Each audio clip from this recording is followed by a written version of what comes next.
She's trying to join back.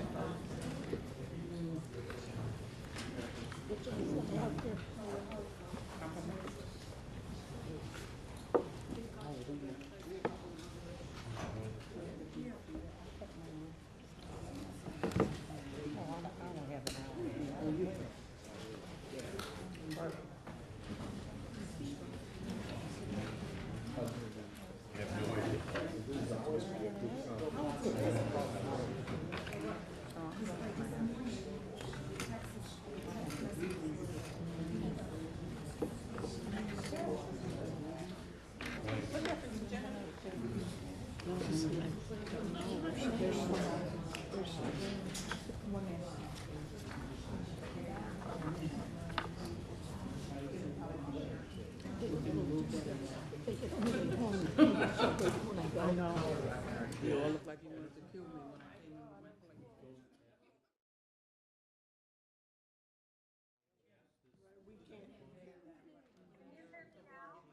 Now we can hear you.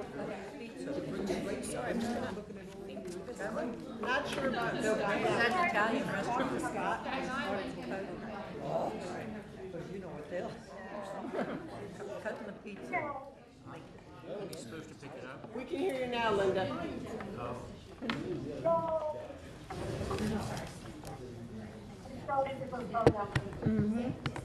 are you? Thank you. I know when you want me to stop. Are we, is Scott? I told him to call in as well. Okay. Yeah. After assessment. Tying up is what it is. This is what. Oh, Ask him to speak. oh, I know you would. I can hear you. You can hear me. Yes, we're just waiting to see if Scott is all set. Just in.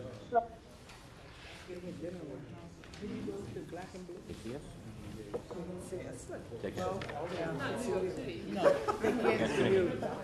got her. But I can adjust. That's all right. Yeah. That can be the voice off camera. We're just sending Scott a message to see if he's on screen, but he doesn't seem to be hearing us. Yes, Scott is here, and I'm right next to you. I'm right here. Oh, there he is. Yay. Okay, I think we're we're on the go. phone together.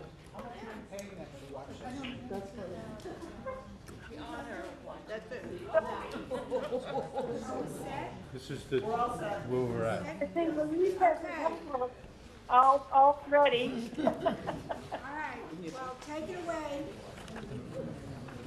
Okay. So I'll give a little moment of introduction, and then I'm going to shift to a PowerPoint. So many of you were with us last week when we did some work on the indicators and the decisions to be used with them. What we want to do today is review. We got from you both orally and in writing some of your feedback about that. We read that carefully. And today we're going to talk through what we think we heard about preferences that you voiced, and then do another round of feedback to be sure that we are getting the questions, concerns, and thoughts that you have about these decisions regarding the indicators that would be part of both federal accountability and state reporting. So I'm going to shift to sharing my screen, and let's see if I can get that to work. Are you seeing my screen? Yes. But we lost Scott. Okay, good. Well, yeah, you'll see Scott again when my screen's I'm gonna talk about this first, and then Scott's gonna come in and talk about how we combine the indicators to make decisions. So the next slide that I'm showing, hopefully is what you're seeing, is about the goals. We talked last week about what you've expressed as your sort of implicit theory of action about what you want to have happen as a result of the decisions you make. This was revised based on the feedback that you gave us last week.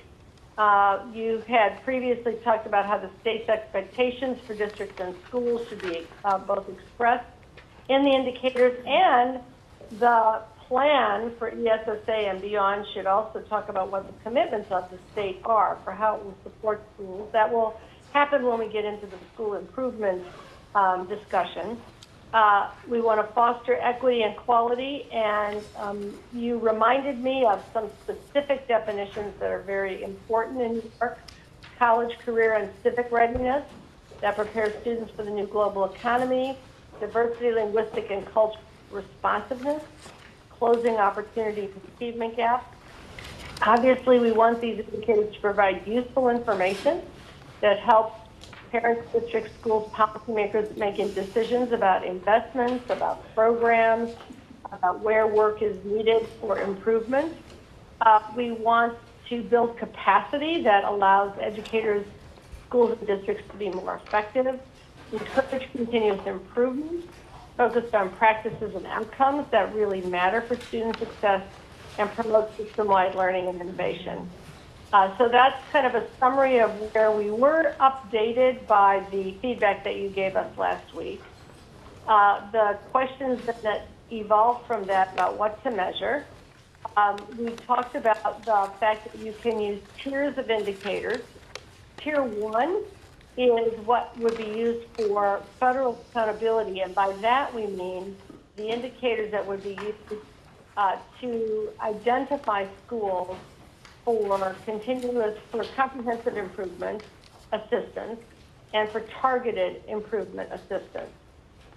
And those measures that are used in that way have to have certain characteristics. They have to be able to differentiate among schools. That is, there has to be enough variability that they show differences among schools. They've got to be comparable across the state, and they've got to be reportable by student subgroup. You've got to be able to say, how do African American, Latino, economically disadvantaged students, English speakers, score, rate, or appear on this indicator?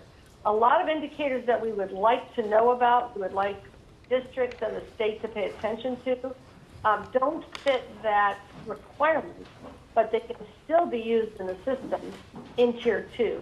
And state reported variables that are comparable that can inform the evaluation process, continuous improvement process. If you've identified a school as in need of assistance, these measures help us understand what to do. They may also call attention to important inequalities in the state that need to be addressed, and by virtue of having them on the agenda every year and talked about, you can actually use them as a stimulus for change and improvement. The state can also, in a third tier, support tools and measures that districts could use to measure and improve teaching and learning. So, for example, we'll come to this, the state is already piloting a school climate survey with some districts. And if that pilot goes well, it could share those tools and measures statewide. If those are picked up or some subset of questions are decided as being useful, it can move up from Tier 3 to Tier 2 and become state reported on certain variables, or even move up to Tier 1 if it's reported in a way that allows you to look at subgroup differentials. So the tiers are places that allow you to work on ideas that matter to you, and sometimes you'll decide that something should just be locally used, but you want to support good ideas and good uses, and other times you'll say, gee, we really want this to be statewide, in which case you can make that decision. And then, of course, there are locally developed indicators. New York City has a whole set of locally developed indicators. They have their own school quality review and other things. And so those are part of the local accountability system, the local reporting system. On the next slide is what we talked about last time. And the stars or asterisks here designate what you said in your responses about how much weight, how much consensus there was about the kind of weight to give to those indicators. So this is could be considered a proposal that evolved from our conversations then and the feedback that you've given about what could be the potential Tier 1 indicators that are used for identifying schools for comprehensive or targeted improvement. It would be based on 2017-18 school year results. You can add both features to these indicators if there's a cluster of factors that are being brought together. You can also add indicators in the future. So what you decide to do right now is not your decision for perpetuity. It is what can we do in 2017-18, and then you can add to it if you want. The 6 boxes here represent academic performance. We talked about elementary, middle, and high school ELA and math measured on a performance index, which would mean that you could give credit along the index for students at different areas, not just saying percent proficient, but also saying how our kids, where our kids along the scale for their performance, including those who are both below proficient but giving credit for moving along that scale, and those who are above proficient. The handout that you have separately, which will allow you to give feedback on these indicators, you may want to hold on to that and call that up now, gives you the definitions for each of these so that you can sort of look at the specifics. Science had a lot of interest, and many of you talked about the desire to move to performance-based assessment for science. High school social studies had most of you in favor, and there was the comment that it would be really important if it could emphasize civics and democracy. The second area is English language proficiency gains. Of course, everybody, that is required by the feds, and everybody endorsed it and gave it a slightly lower weight than the other performance indicators, but a noticeable and strong weight. Growth and progress, we talked about both individual student growth from time 1 to time 2, from year 1 to year 2, and school progress. The school progress would be along the performance index. There'd be a school progress measure for ELA and math along that performance index. And then we could also look at progress in how schools are moving on science, social studies, grad rates, absenteeism, college, career, civic readiness. If there was any other indicator, you could both show the performance and the progress from the prior year, which gives schools credit for moving forward. And you were unanimously in favor based on the feedback that we got of showing progress. Graduation rates, we talked about 4-, 5-, and 6-year weights, and the preponderance of views was that they might be equally weighted to start. There were some difference in view, but that was the preponderance of the view. We talked about chronic absenteeism and attendance. Those of you who were there last week indicated strong support for both. So I've listed them both here. Many states end up using chronic absenteeism because it does differentiate more among schools. So you'd have to, if you wanted to use attendance as Tier 1, see if it does differentiate sufficiently among schools, or you could use it as Tier 2. There are sometimes concerns about chronic absenteeism because it can be correlated with other challenges that kids may have, homelessness, poverty, other parent factors. However, in the readings that you had for last week, there was some research presented about the fact that many districts have been able to make strong improvements in chronic absenteeism by finding out what is keeping kids away from schools and then helping them in a variety of ways, both working with the parents and working with the students to address that. So it is something that can be addressed and often can both help kids get extra support that they need and help parents get supports and encouragement to send students that they need, and also improve ultimate graduation rates. So that's a conversation you may want to have about chronic absenteeism and attendance.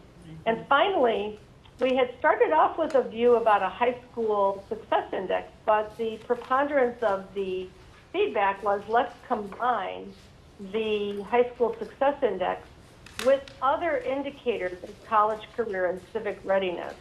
And so on this next slide, we started to think about what could be a college career and civic readiness indicator that combines what was already in the high school success index, which was the high school diploma types in particular, to add the other variables. So in terms of college readiness, giving credit for advanced coursework like AP, IB, dual credit courses was strongly endorsed.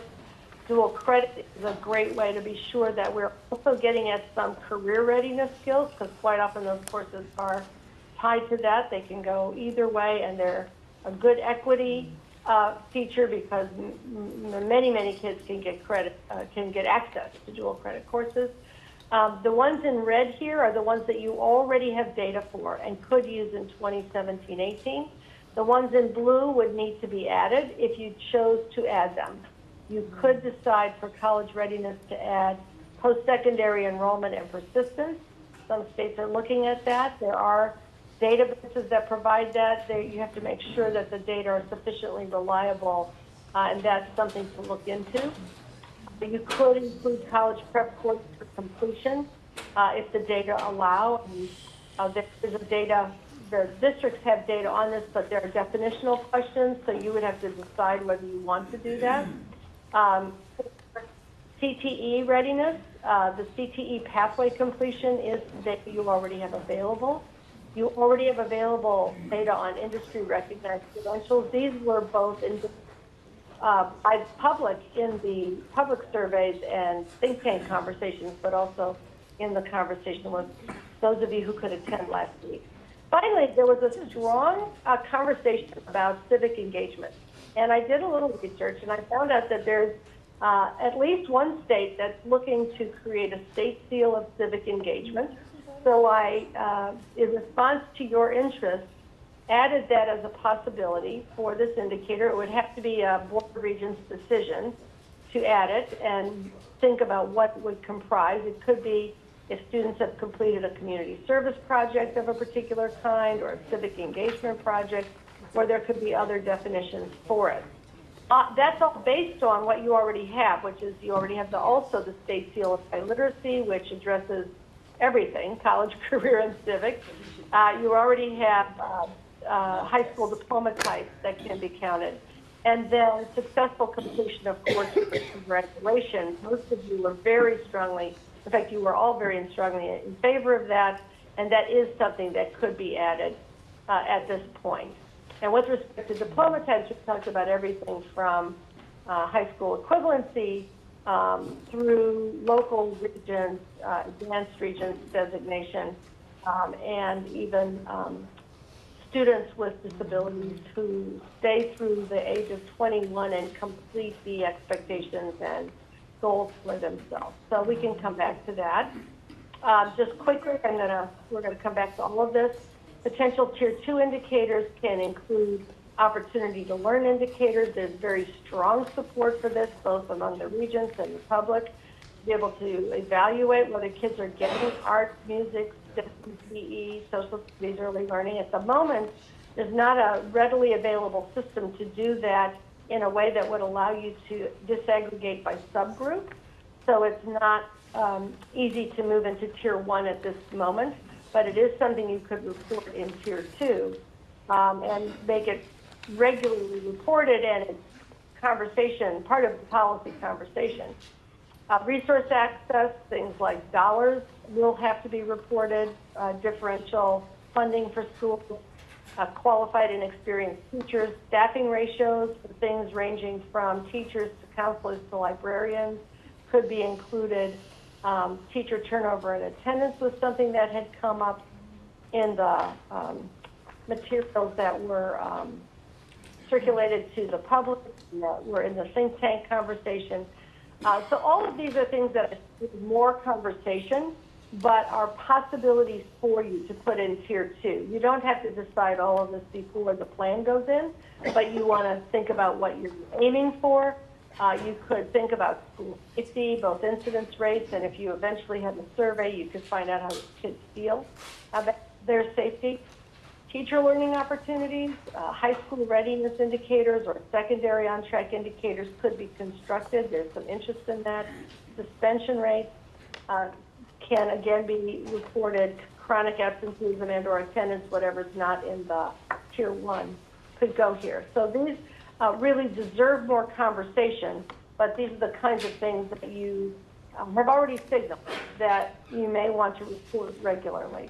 And finally, you can have a conversation, again, this will be more in the future, about ways that the state can support locals in developing tools and measures that help them continually improve, ranging from school climate surveys, which are already being piloted and could be a much more widespread part of potentially eventually some kind of a school climate indicator in tier 1. You could do the same thing with measures of student integration. There's actually a tool that and a method that there's a group trying to develop, if that is something that interests you, for use at the local level, teaching and learning conditions. You can provide a survey to districts to use if you want to, and so on. So that's the full range. I want to come back to the tier 1 question, because that's really what's pressing on you. Whether these are the appropriate indicators and what additional comments and questions you have. So I'm going to leave this tier 1 slide up so we can all see it, and ask you to turn as well to that feedback form that you have. And now I'm going to just invite you to give some of your thoughts. Linda, can you hear us? Hello? Yes, I can. Okay, great. Yes, I can hear you. We have Regent Collins, Regent Finn, and Regent Young. And if you can go back to, oh, you have it up, tier 1. Regent Collins? Okay, Regent Finn first. So, you can hear me? Yes. So we had a discussion a little earlier about segregation. And I tried to make some points of honesty about how we're going to handle this. And then I opened this up and I looked at tier 1. Nothing there about it. Tier 2. Nothing there about it. I get all the way to tier 3. And lo and behold, it's in tier 3, halfway down the page. So how important is it to us? That's really the question I want. Why, if we're going to really make a statement about it, I think it doesn't belong in tier 3, halfway down the page. So I just wanted to point that out, because there it is. It just popped right back up. Okay, Regent Collins and then Regent, no. Measures of parent and community engagement. Measures of parent and community engagement is in tier 3. And I heard Dr. Darling say that there's an opportunity to discuss these and to make adjustments, I think, in the various tiers. And hopefully that will move up. I just can't have my parents and community in tier 3. There's I think adjustments that can be made to move both of these into the area that they really are seen as significant, because the lower level of these really, but you know, the problem is everything's important, you know, but how you arrange them and present them is equally important. Okay, I think that part of the diversity conversation that obviously they were not involved with was kind of an introduction to something that we're going to continue to use. They're not on They're because not of the on. feedback, That's right. sorry. Okay, so but this afternoon, we're trying to look at the issue of the accountability system. That's what this is. So within the framework of the accountability system, we have tier 1 items, tier 2, and tier 3.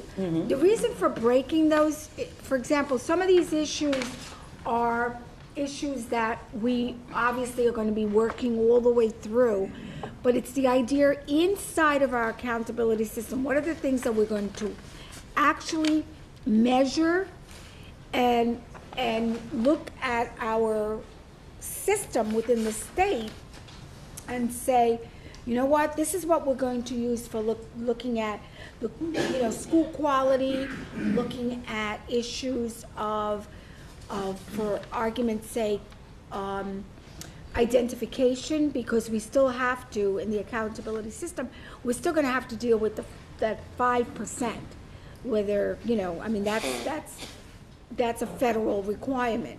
So I think that it's a matter of figuring out what are the items that we want to see inside of these different buckets. Regent Young.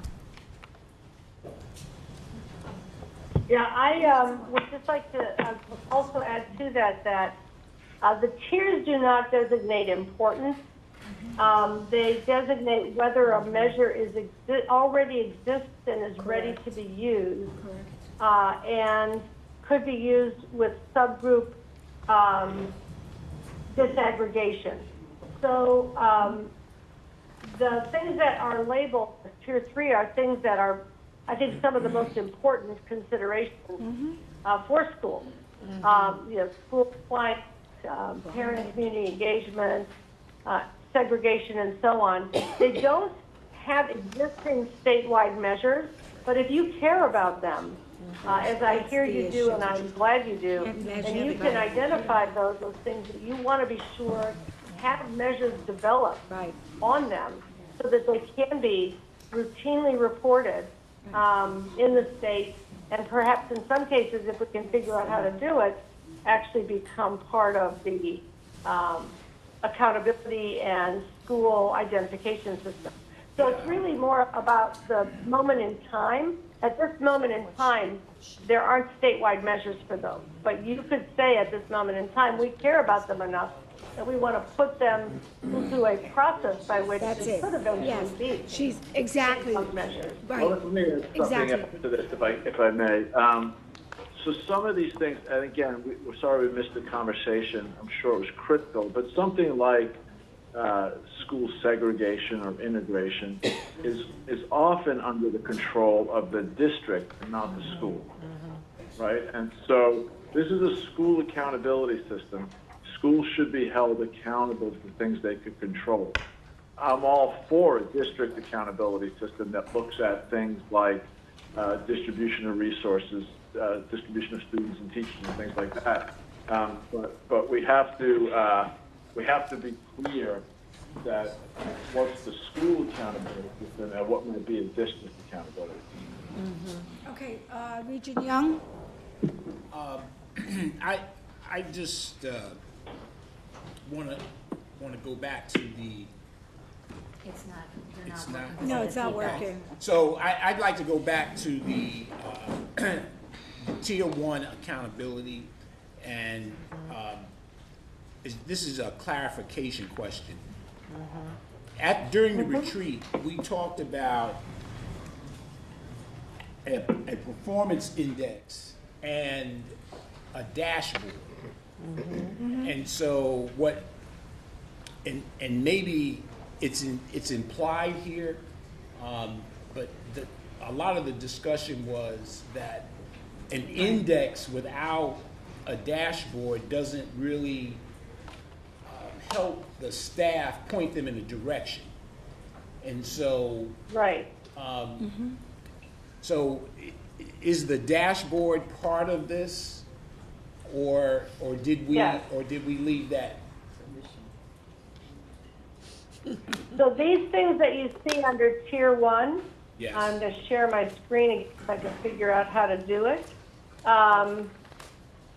and you should be seeing my screen now, I hope. This would be what would go on the dashboard. Okay. These indicators. You could also put on the dashboard some of the indicators from Tier 2. If you think they're important and you want people to pay attention to them, you could also say that we need some of the other indicators like opportunity to learn indicators and whether kids are getting access to certain kinds of resources. You could have those also on the dashboard that people look at. But these would be the ones that would also be used in some aggregated form, which Scott will talk about in a moment, to decide which schools are in need of a deeper assistance under comprehensive or targeted intervention.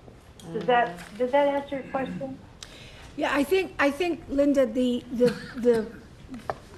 issue in looking at this is New York State has to have capacity, has to have instruments, has to have tools, because while there are things that we all would like to see measured and captured, unless we have ways of measuring and capturing that, it's you're putting it up with, with a very challenging type of situation. So we want to make sure that we kind of back into and match that the dashboard obviously reflects those things that we know that we have, we can build, we can capture, and are all of these things, 1, 2, and 3 are very critical. I totally agree with that.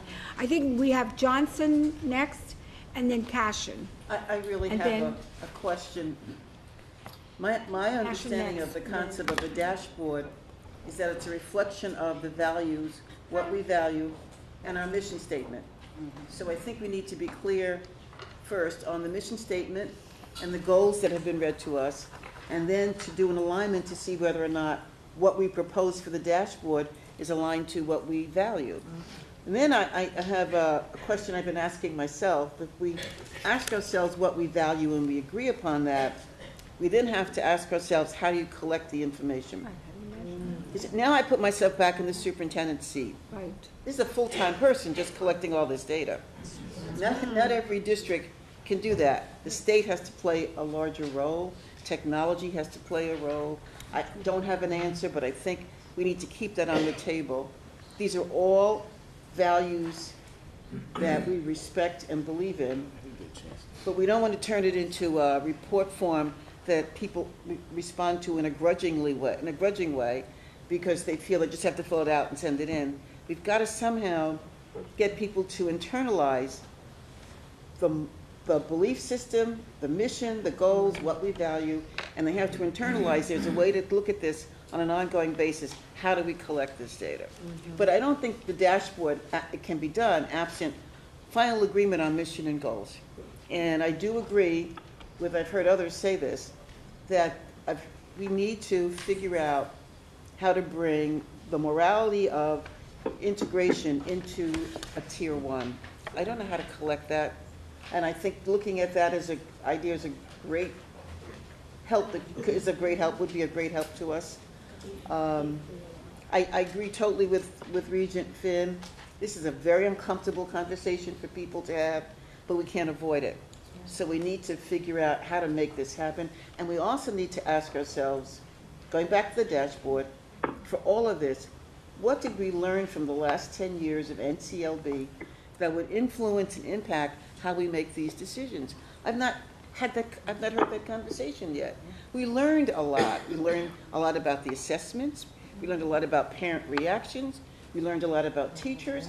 How are we going to include those learnings in the decisions we make about the data we're going to collect?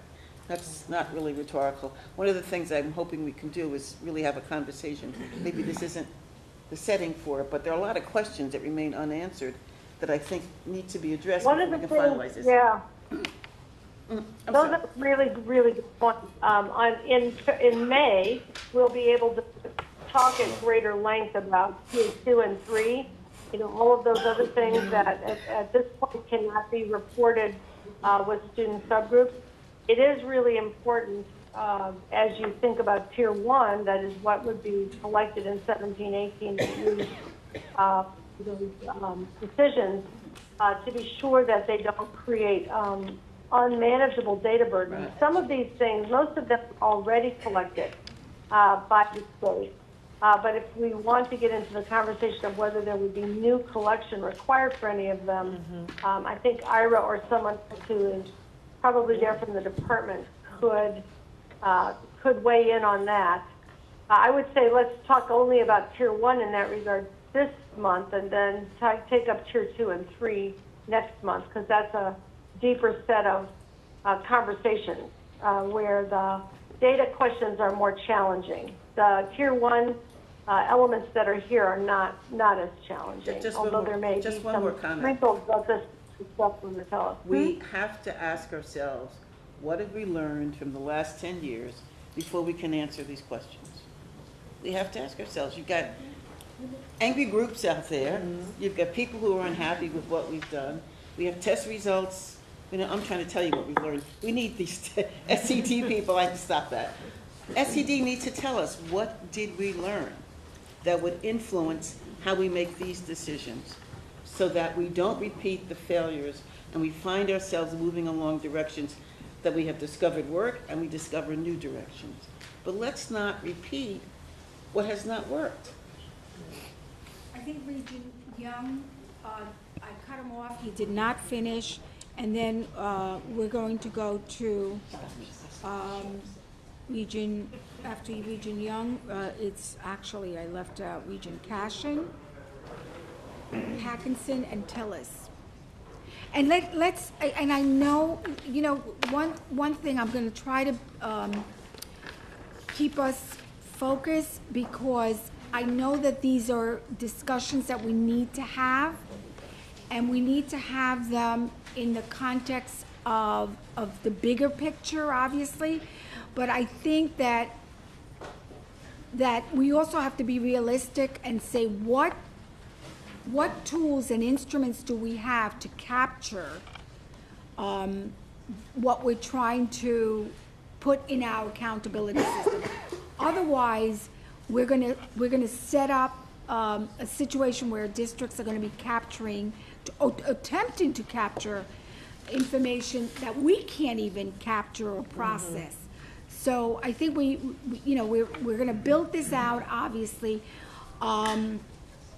but we have to really try to stay on task right now to try to get us through at least 3 o'clock today.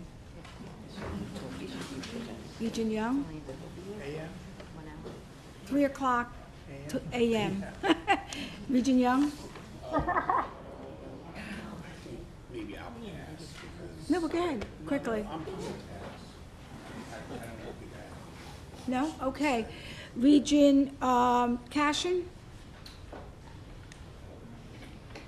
So, hi, Linda. Don't worry about Oh, it's not. No. I'm still going to talk in it. Linda, thank you for all you do for us. So, when you look at the handout and you see tier 1, everybody, I think, in their own mind, thinks that's the priority. And interestingly, it was ELA and math scores. So it does send, I think it does send a message that it's the most important thing. I think many of us feel, and I don't want to speak for everybody, but many of us feel that the focus on test scores has been too much and the wrong focus. So, in my opinion, the way it's laid out, you might want to think about putting some of the dimensions like Regent Finn and Regent Collins and Judy Johnson. Regent Johnson said, first, the priority about integration. And so we're sending a message. If that's tier 1 and that's number 1, I think it does send a message. The second thing that we learned, I think, yesterday at our conference was the importance of attendance. like attendance affects achievement almost more than anything. That might be another way of getting away from test scores in the primary position. Not that we don't want to grow, we do, but we want to have our ethics, our morals, our values as a people to be number one in terms of integration. And then maybe the attendance. I mean, we could have other, I haven't. It's there, attendance Yeah. is there. No, it is, but Right. it's tier 3, I think. No, Or two- no, Oh, it's there. tier one. Okay, so, I didn't know my tiers. Okay, forgive me for not knowing my tiers. But, just a thought to you, and who am I to tell you? But, we want to send a message about our values. We are the most segregated state in the nation. So how do we do that? And the fact that research does indicate the significance and importance of integration for minorities and for whites. And research also shows the significance and importance of attendance. So just to mull, just for everybody's thought and consideration, putting our values as the priority as opposed to a test score. Now, we have to have test scores, I guess, right? With the Required. Yeah, that's required, but I think you're making a really good point, and I'm trying to share my screen again so that we could look at this. You know, when California first did its dashboard, the feds require that you use English language, arts, and math scores, English language proficiency gains, and graduation rates at least 4 years. Beyond that, you're making a bunch of decisions. Do you want to add college, career, and civic readiness? Do you want to add extended graduation rates? Do you want growth and progress to count along with performance? Do you want to count attendance? So those are all here. And when California first did its dashboard, actually they put the English language arts and math scores on page 2. So the first thing you saw when you went to a school report card or dashboard was the graduation rate, the college and career-ready components, which we're now rolling up into an index. You saw things about attendance and absenteeism. So you could decide in your dashboard that you have to have certain variables that the federal government requires. You're adding others that you are selecting, like attendance and or chronic absenteeism, like college, career, civic readiness.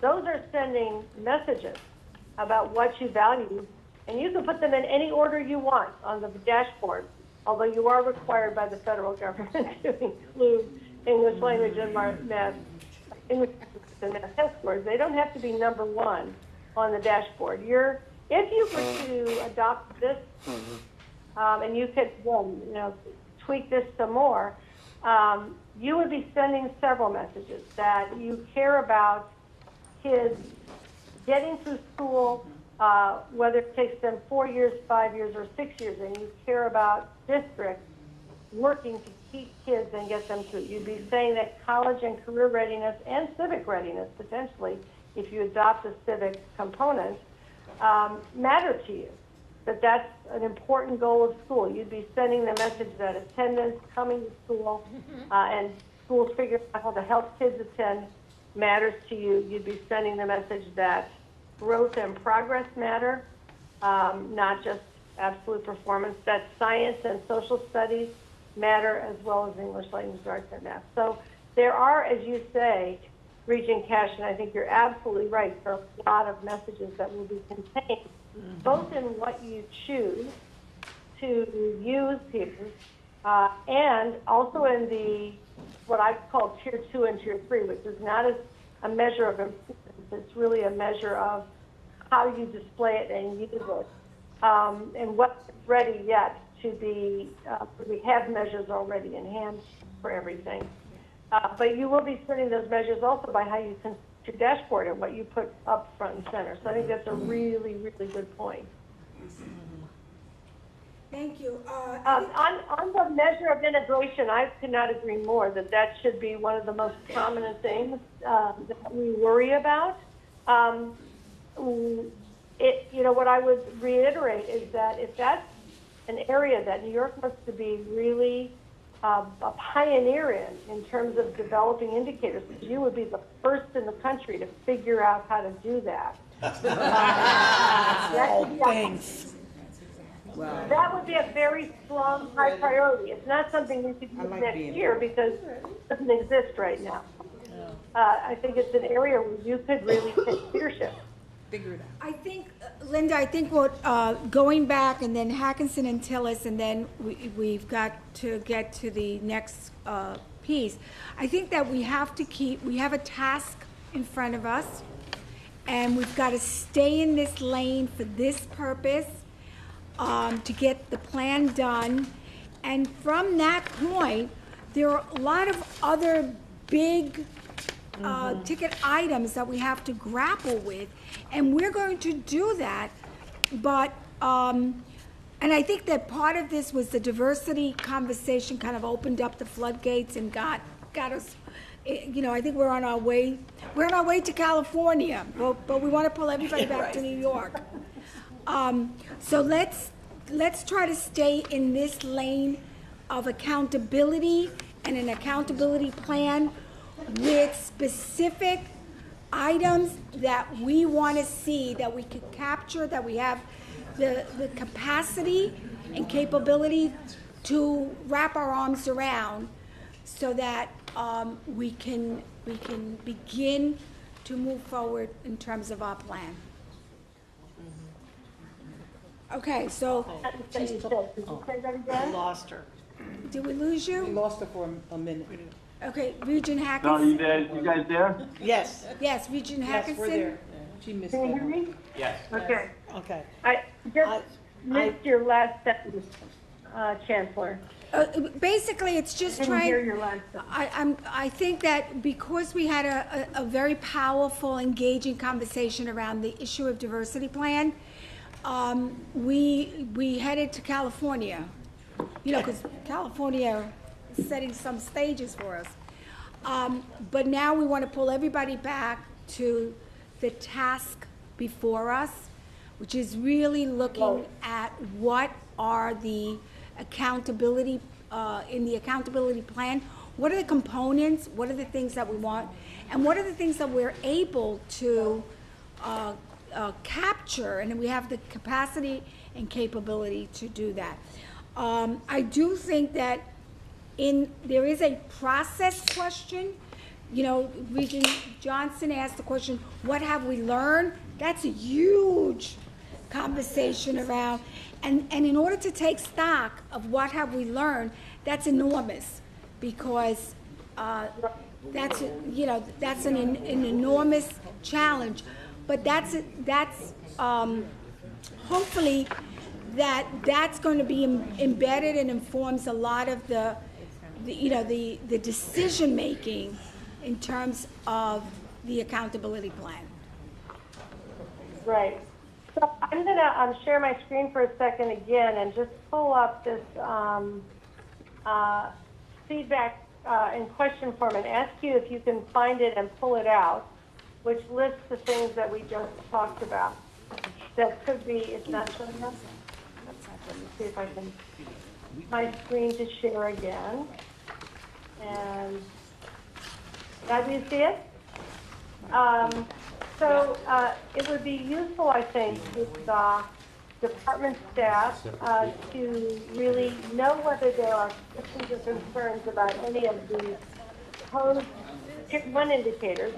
You can add to this list over time, even perhaps as early as next month. But just to get going on what's going to go into the plan for state for public response, you'll see that these are the areas have been flagged thus far. Recall that these came both from the think tank. They came from the highly rated indicators on the survey, and it came from your conversations both over the last few months and then in particular last week. It'd be great if you can identify whether you feel comfortable with each of these, and if you have questions or concerns about any of them, what those are, and we can do some of that in conversation, but I know your time is limited today. You could also fill that out, and we'll collect it so that it can inform the conversation again next month, because we do want to transition soon to Scott, who's going to talk about how you would aggregate a dashboard and make some decisions. So if we could ask you to take a couple of minutes maybe to work on this and talk to the person next to you, and then we'll take a few more questions and then transition to Scott. That might be a way to proceed. Does that make sense to you, Chancellor? Linda, could you, hold on, I think we all have to be, this is, you know, as most of us know with our classrooms, right? Everybody, these are the two forms you're looking at, okay? All right, so. Take me off next. So given the forms, Roger, you're next, so. I don't need to tell you, it's not. Okay, you know. I'm not on those lists, so. Yes, you are. No, I'm not on this. Why are you not on that list? He's not there yet. He I wanted have to other comment discussion, before. but that's. Okay, but the problem is, here's, and by the way, with all due respect, everybody has, this is a big project. There's a lot of emotion. I mean, we've all been spending a lot of time, along with, by the way, it's not just us.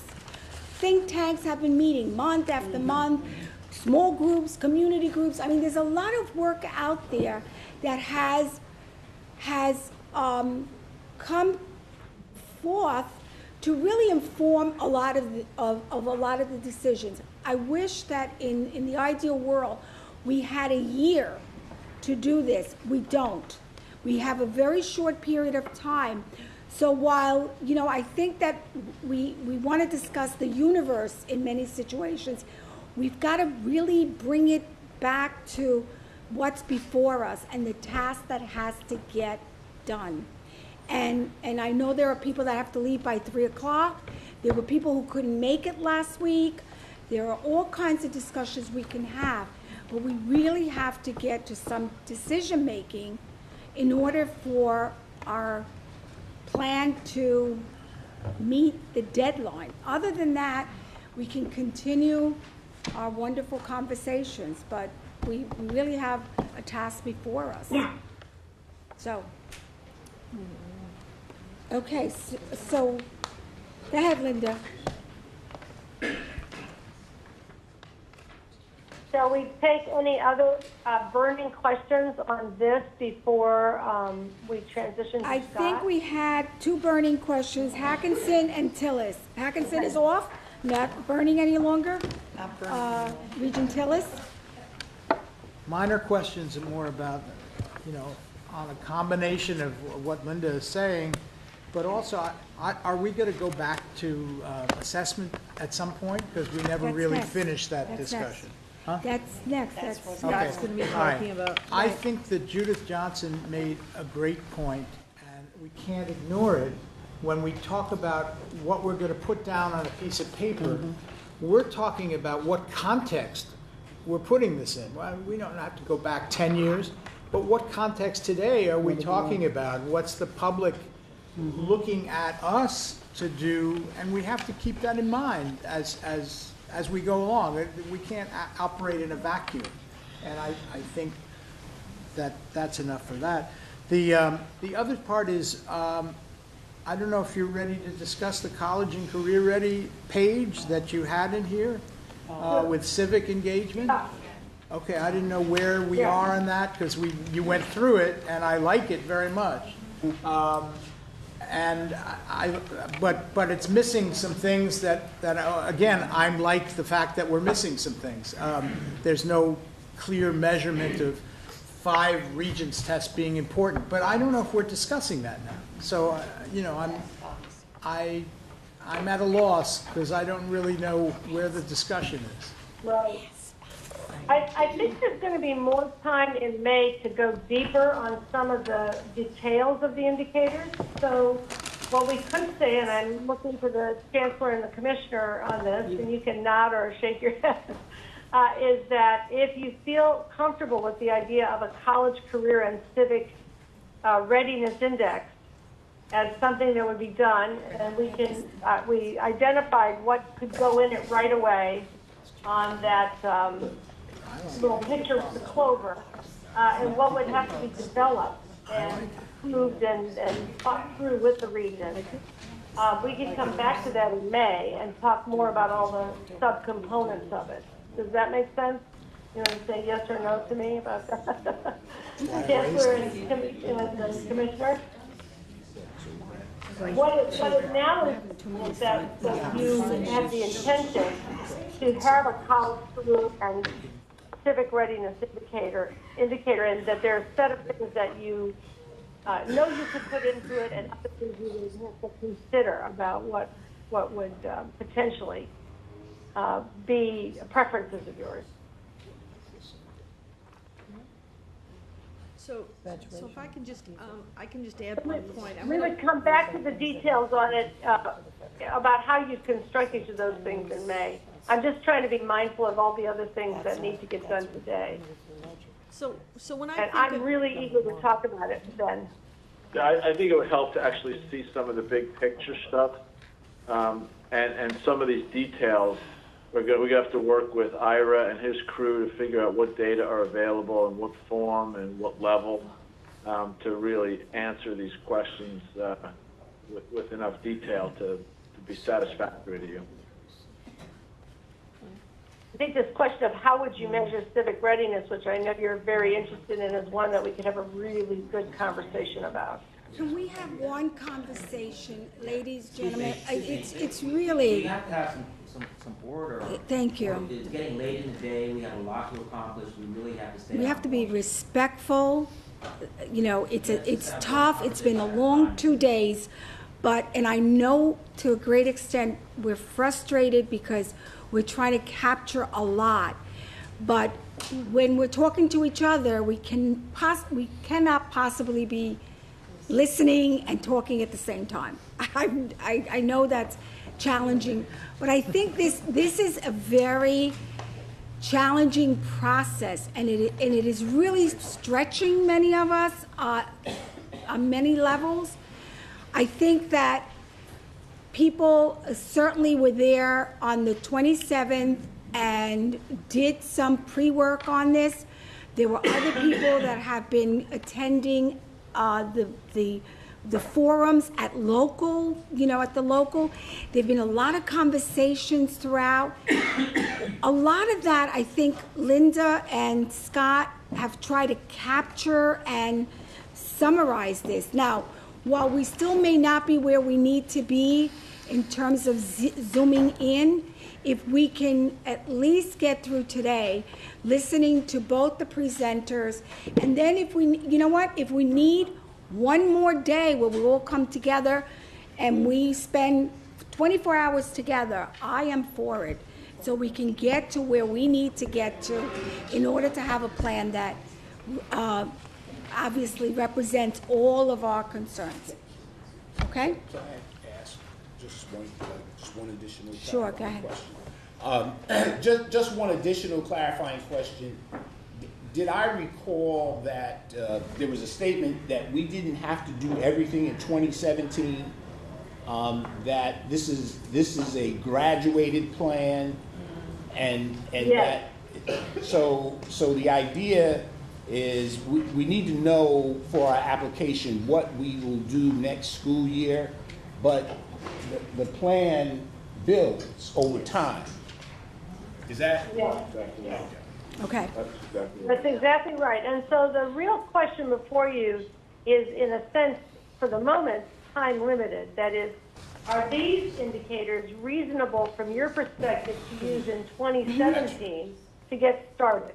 Okay. And then, there's time to add to it and to build it out. Okay. And if there's something about which you have, something on that list that you really feel should not be used, other than the ones that the feds require, you have to use ELA and math, achievement scores, English language proficiency, and at least up to your grad rate. Those are required.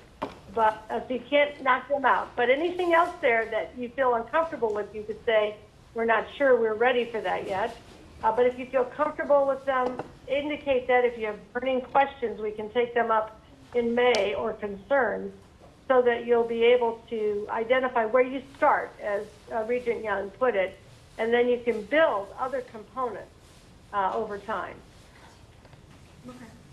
So And everybody's looking at these. So that's burning question. I'm going to suggest that we move to Scott, who will talk about how you combine them, because you have another big decision to make.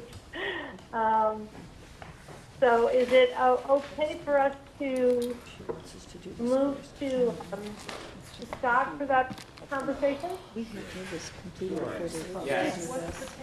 This is this one. This is the one. They're moving to it right now. Silence. Yes. So let's take a few minutes and take a look at it. Okay, great. 15 minutes, and I'll stay on in case any questions come up in those few minutes, and then I'll pass the ball. This one, it's this sheet. It's the single sheet, has the blocks. Well, I'm waiting for instructions. You want us to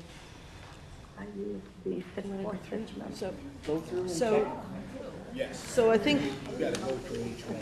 take each one, and based on the information that you have in here, and based on the discussions that we've had and the information we've passed out that were part of the ideas that have been coming to you over the last several months, do you believe, and we know every one of them that's on here can be collected this year. Okay. So that tells us these all could be collected. The ones that we've had some discussion on are things that I think as we move forward, we can orient superintendents on all these things. This is how we're going to be looking at it, and then add those. But this is the one we need to be able to move forward on our plan and present it for, this is the accountability system for New York. So, We're supposed to check it. yes. All that you feel comfortable with.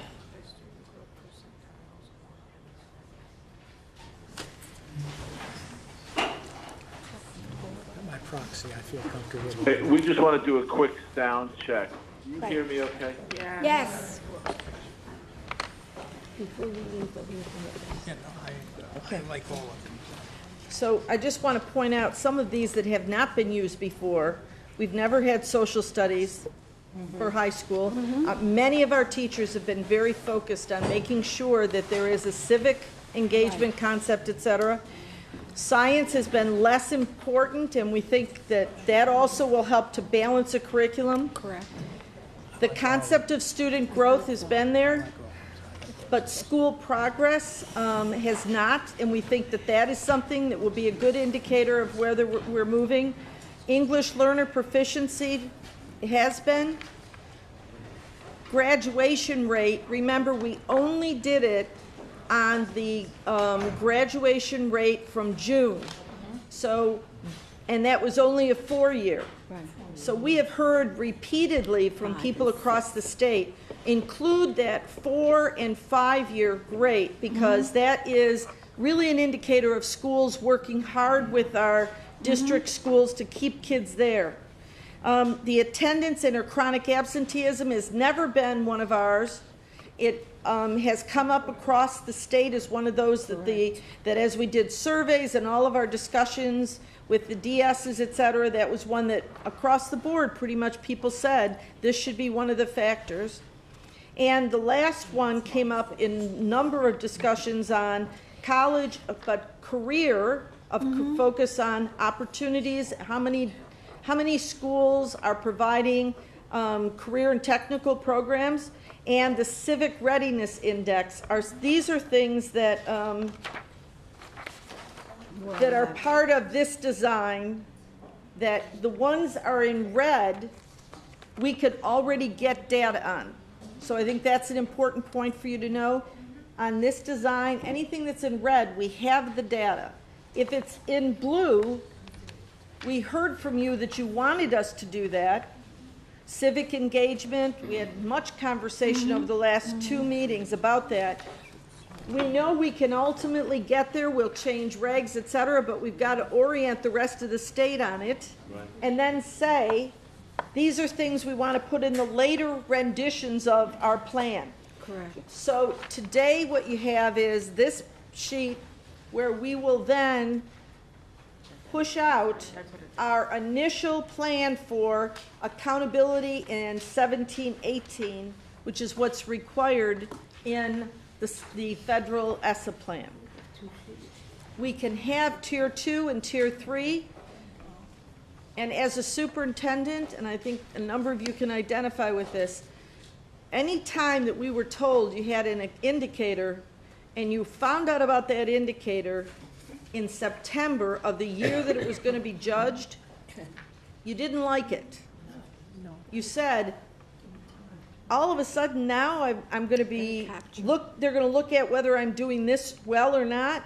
One of the things that I think is powerful in having in this plan the opportunity to go to a two-tier and 3-tier is that we have the opportunity to build capacity in our districts and let them know this is important for the Regents and for education in New York, and here's how we're going to judge it.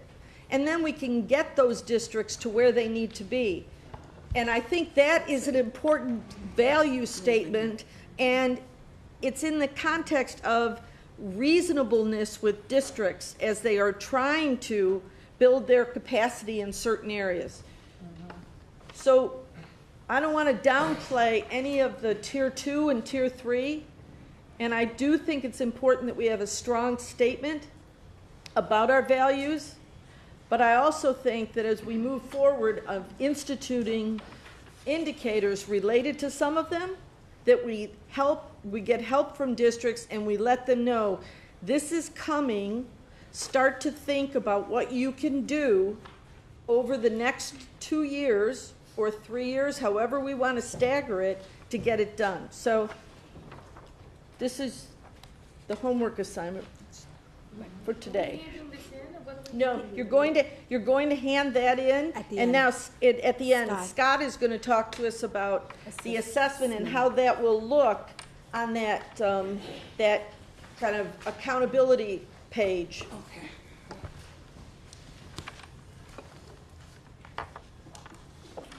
Thank you, Commissioner. You should all see my screen, I hope. Yeah? Is that this one? I'm going to get started. You can't get. No. So we already had a substantial discussion about number 1. I'm going to give you some general depictions of what the accountability models, focusing tier 1 largely, might look like.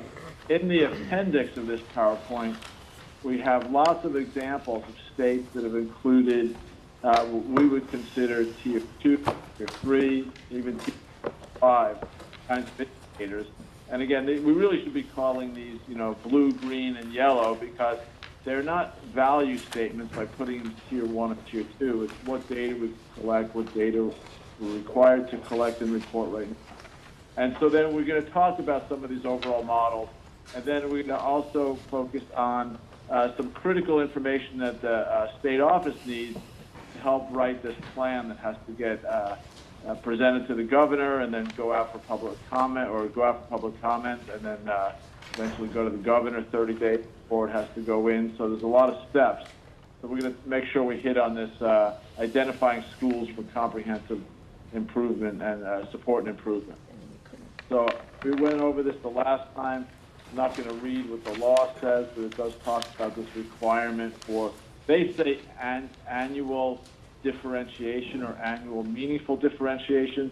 We just really refer to that as an annual determination or some classification that has to result in at least 3 classes of schools. Schools identified for comprehensive support, schools identified for targeted support and improvement, and schools not identified.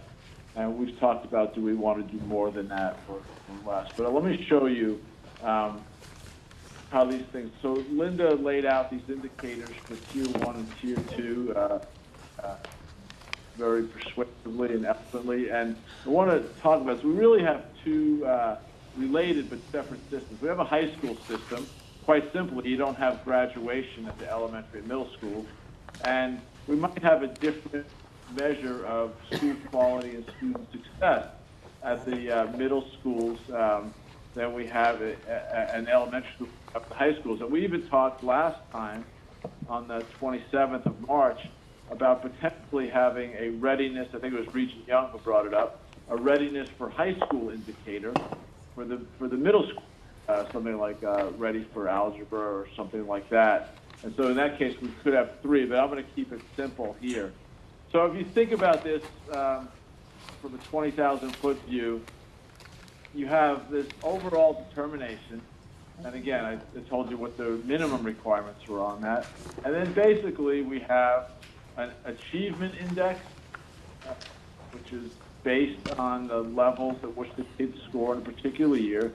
We have what we call school academic progress, which is the change in the achievement index from one year, from 2016 to 2017. And then we have a English language proficiency requirement, which is really student progress, the NISLET. We have a graduation rate and post-secondary readiness. Now, 20,000 feet is nice to get a quick picture, but I'm going to zoom in on some of these. So if we just zoom in on the achievement index and the school academic progress index, we have to remember that both of these are comprised of student scores in mathematics, English language arts, science, and social studies. And they're used in different ways. Remember, the achievement is just how did the kids perform this year.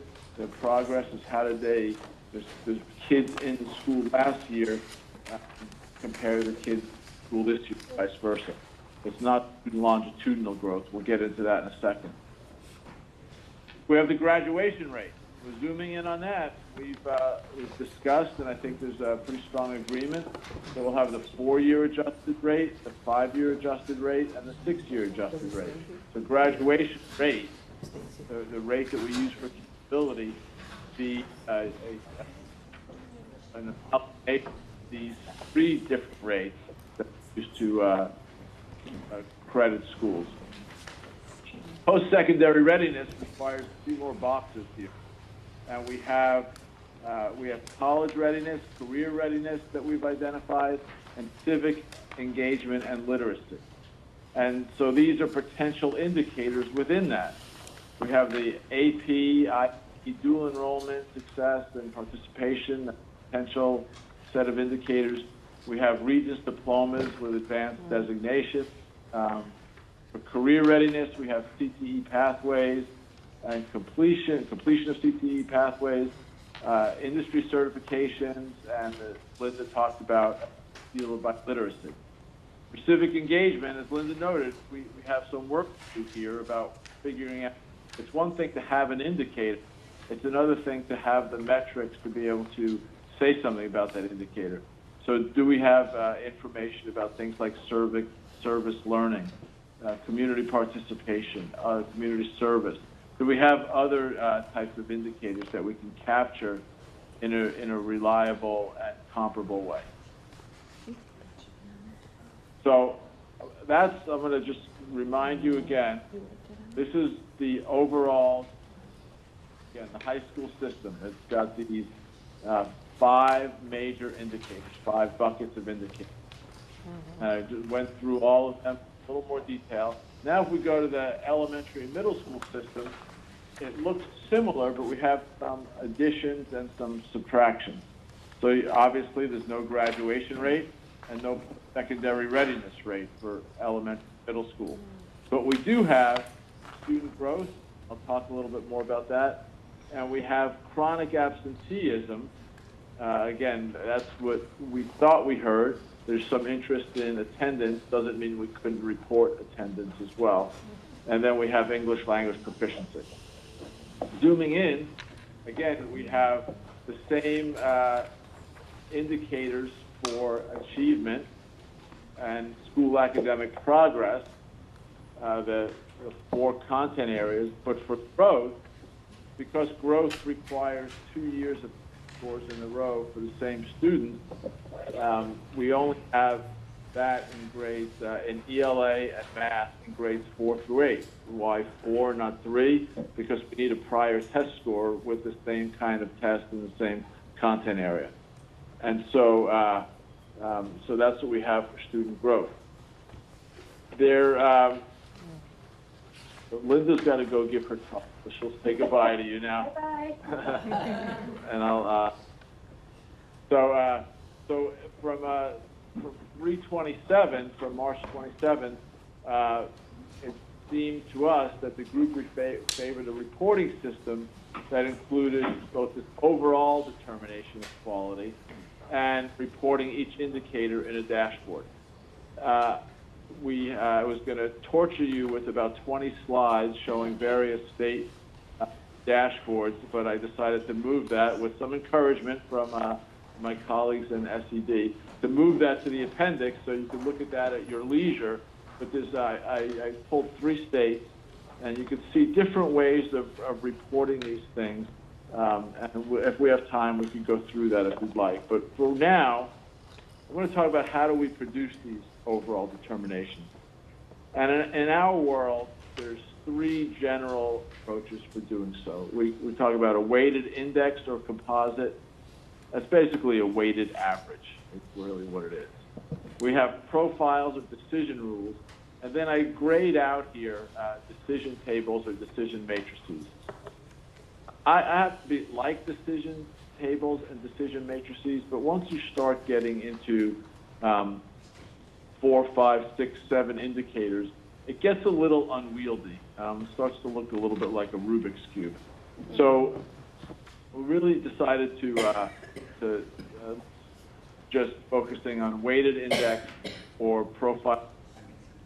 Now, if you want a score, let's say, that ranges on a scale from 200 to 600 or something like that, the weighted index or composite is really the only choice. The other thing to keep in mind, and I'm going to talk about this in a little bit, whatever approach we use is coherent with the approach used to identify schools for comprehensive and targeted support and improvement. It would be sending mixed messages to the field if we did one thing on one hand to produce some overall determination, and then did something entirely different and incoherent to identify schools for support. So I'm just going to go through these pretty quickly. So the weighted index, think GPA, basically. It's the most commonly used method among states right now. It's relatively easy to implement. It results in a score that is often then translated into an overall rating. So just like a teacher would do and calculate an average score for a student in their class, and let's say my average score is an 88%, they would then look at they've memorized their conversion table, and they would say that's a B or a B plus or something like that. And so that's the score is the 88, the rating is a B or a B plus. We don't have to convert it into a rating, but it's, that's often how it's done.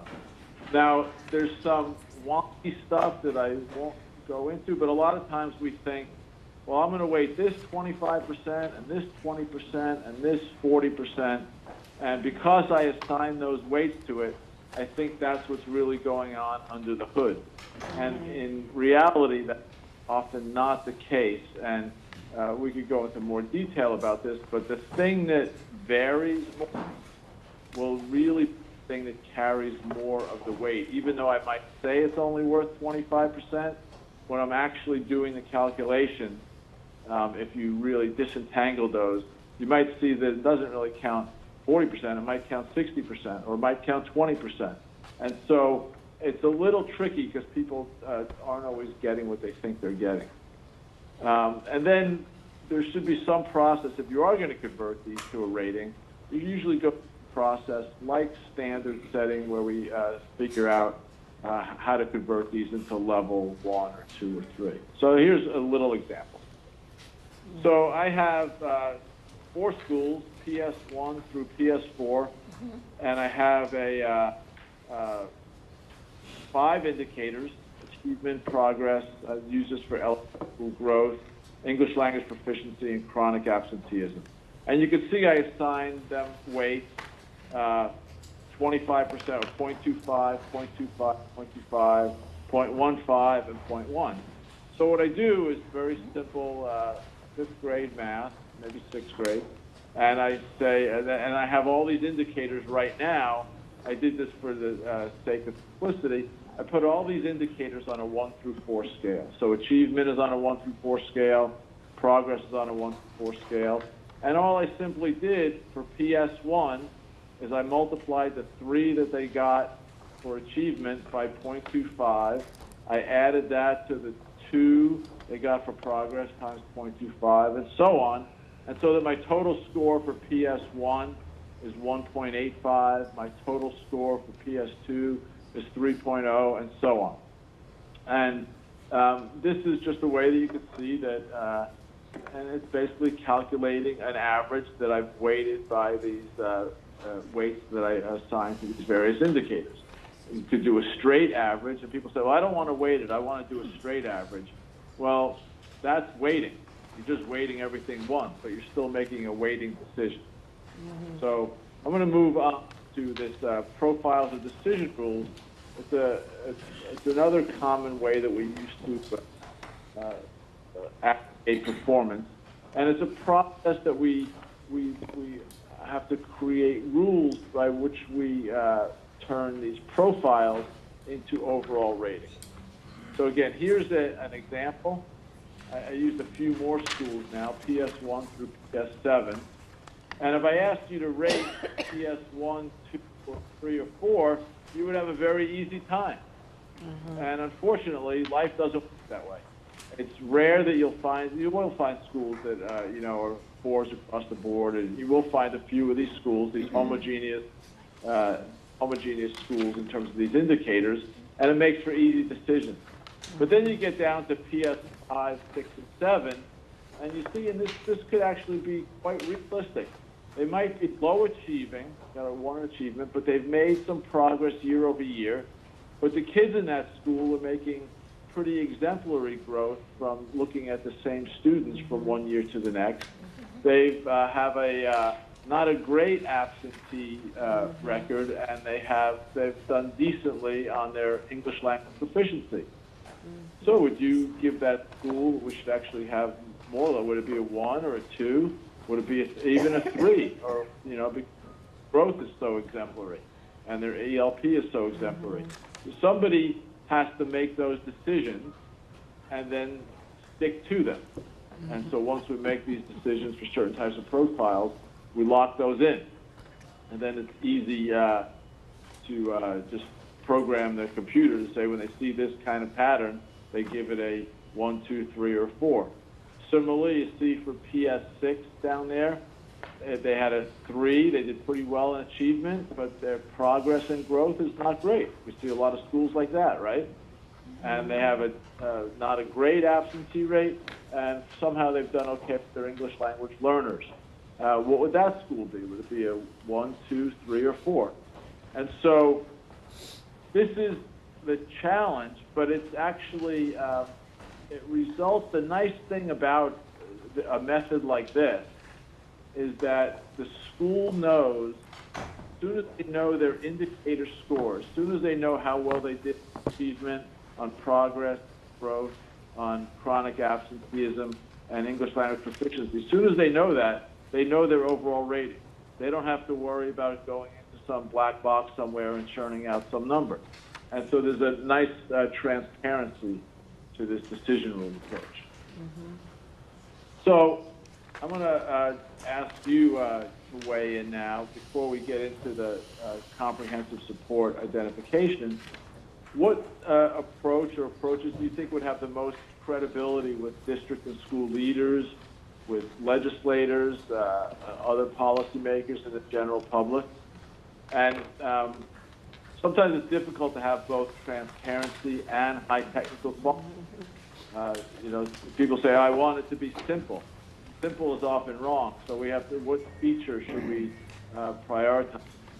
And then finally, you can punt this decision a little bit, because one of the things we like to do is evaluate this with actual data. And so one of the things we've done in other states is we've asked district leaders and others who really know their schools well to indicate which schools they think would be level 1 schools or level 2 schools or level 3. We give them some description to rate them by. And then we see how these schools fare under the different approaches. See how they fare under the weighted composite. See how they fare under the profile approach. But without, and this is something we would do in the course of the 2017-18 school year, for sure. But before doing that, are there approaches that resonate more with you or resonate less with you? And I'll open that up, Chancellor. I don't know, do you mean by approaches the models for collecting and crunching data?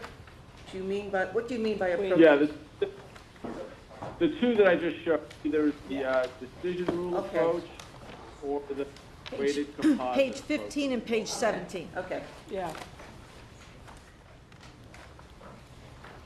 Regent Chin? Yes, Scott, one of the things that we talked about as a board is that we value multiple measures. And if that's the case, does this, when we decide on an indicator and put weight on it, does that in some ways help us address the multiple measure? Good question. I mean, of priority that we're trying to push the system towards? Good question. Yeah, Chancellor, I think both approaches. I got promoted. Get over here. This is Regent Chin. Congratulations on your promotion. Yes, thank you so much, Scott. I appreciate it. But no, thank you.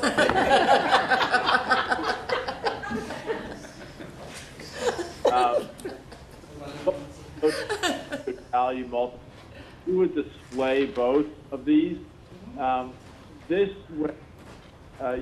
What you have here is very transparent on the decision rule approach, where you look across and you see the rating for each indicator.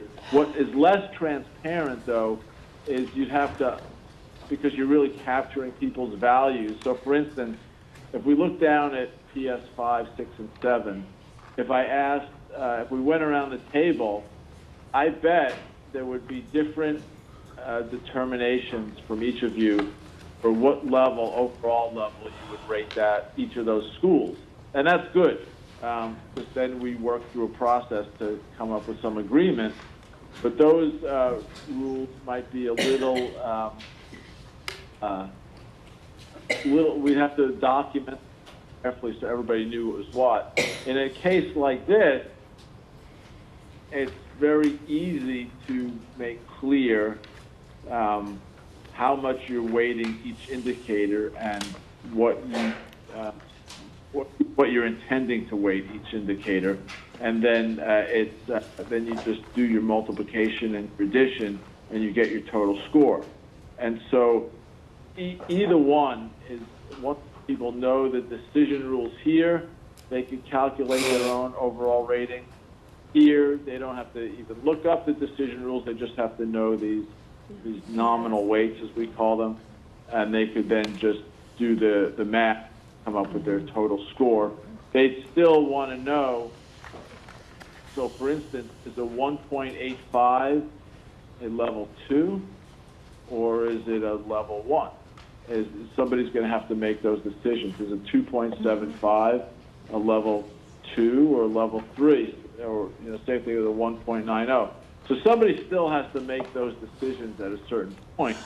Otherwise, there's really no point in even having a total score, perhaps. So, and you know what, if this is, and I know these are hard questions, and this stuff, people are like, your staff and wrestle with these all the time. Maybe it would help, and on to the discussion about how we intend or what we think would be good recommendations for identifying schools for comprehensive support. And then maybe we could circle back to this if the commissioner and chancellor would agree. I think Yeah, that might that's actually keep us moved. Yeah, Scott, I think that's a good idea because I think that when you look at both, I like the simplicity, and I think to Regent Chin's point, seeing the, when you look at the percent, like 25%, the multiplier, but then you still have to have a conversion for, That's right. it's almost like looking for, a cut score of what becomes a 1, a 2, a 3, so, or whatever. So I think you're right that we may want to come back to it. We have 2 people that have questions, Regent Johnson, and then you're fine. Thank you, Regent Johnson. Regent Reyes? Going back to the which of those 2 would take into account that some schools are going to have large percentages of homeless children or sight children, and which one of those 2 alternatives is more likely to be sensitive, so that schools that somehow are being used to warehouse populations that are in great need and can't graduate in 4 years if they just arrived and they're 3 years behind in schooling. Is there one of these 2 alternatives that's more sensitive to that? That's a good question. I would say, and I'll give you the typical answer that people like me would say as well. I'd want to look at the data to evaluate that, but offhand, I would say that there should not be any difference, because that's really getting at the actual indicator itself, graduation rate in this case, or maybe proficiency. And so it's the way in which we combine it should not have an effect on that kind of issue with turnover kids, or kids who are transient, come in late. That said, I'd want to check that. That's an evaluation criteria you want to look at. But I'm pretty sure that in terms of these 2 methods, that neither one would be a privilege in favor or biased against schools like that. Scott, there are some districts, some places where they use they weigh the value, right? Because if you do straightforward, when you look at achievement, to Regent Reyes's point, it's a very different, if you have 40% English language learners, right? And you're looking at straight achievement, and a school that has 3%, that's going to look very different. So if you do a straightforward, mathematically, if you do a straightforward achievement, as you're doing in the weighted composite, right, that one? How do we argue that that gives you a composite score without factoring students with learning disabilities, special needs children, That else? would come in under growth. Yeah, well, but the problem with growth is those also, unless you're really capturing it with all the issues that we have on grade level, you still have that issue as well. In other words, if the kid is performing, you remember we don't have those entry points. So if a kid is performing, it's a 7th grade test, kid is performing at a 2nd grade level, that growth is very hard to capture in that kind of, unless we have, back to somebody's comment, multiple ways of capturing growth. That's right. So if, in that case, if you thought growth, so in either case, it's an indicator issue. It's the measurement of achievement, and if that's the issue, that's not an issue with how you define them. That's an issue at the indicator level. If you said that we value progress and growth more than achievement because achievement is more closely related than those other Can two you, to the can you thing. repeat that? Because that's a key point, Scott, and I'm having a hard time, but that is a key point. If you value, go there. That's key. Okay. So if you value things that the school, we think school contributes, things like growth and even year-over-year progress, we know that schools can influence achievement, but achievement is harder to influence and considerably harder to influence than growth. So if you want to have a system that values growth and progress more than achievement, you're allowed to do that. That's your choice. And so you could adjust that nominal weight. Yes, You could also do that in the way you instruct your panels. If in fact the way that, or instruct people who are creating these decision rules, oftentimes we want some, obviously we want the Regents to weigh in on this. Oftentimes we bring together panels of stakeholders to help make these decisions as well. Right. And in that case, you come up with shared understandings ahead of time and say, as you evaluate these profiles, we want to value progress and growth more than we do achievement. I'm using this as an example. Somebody might, we want to value achievement more, but you have to come to a shared understanding first.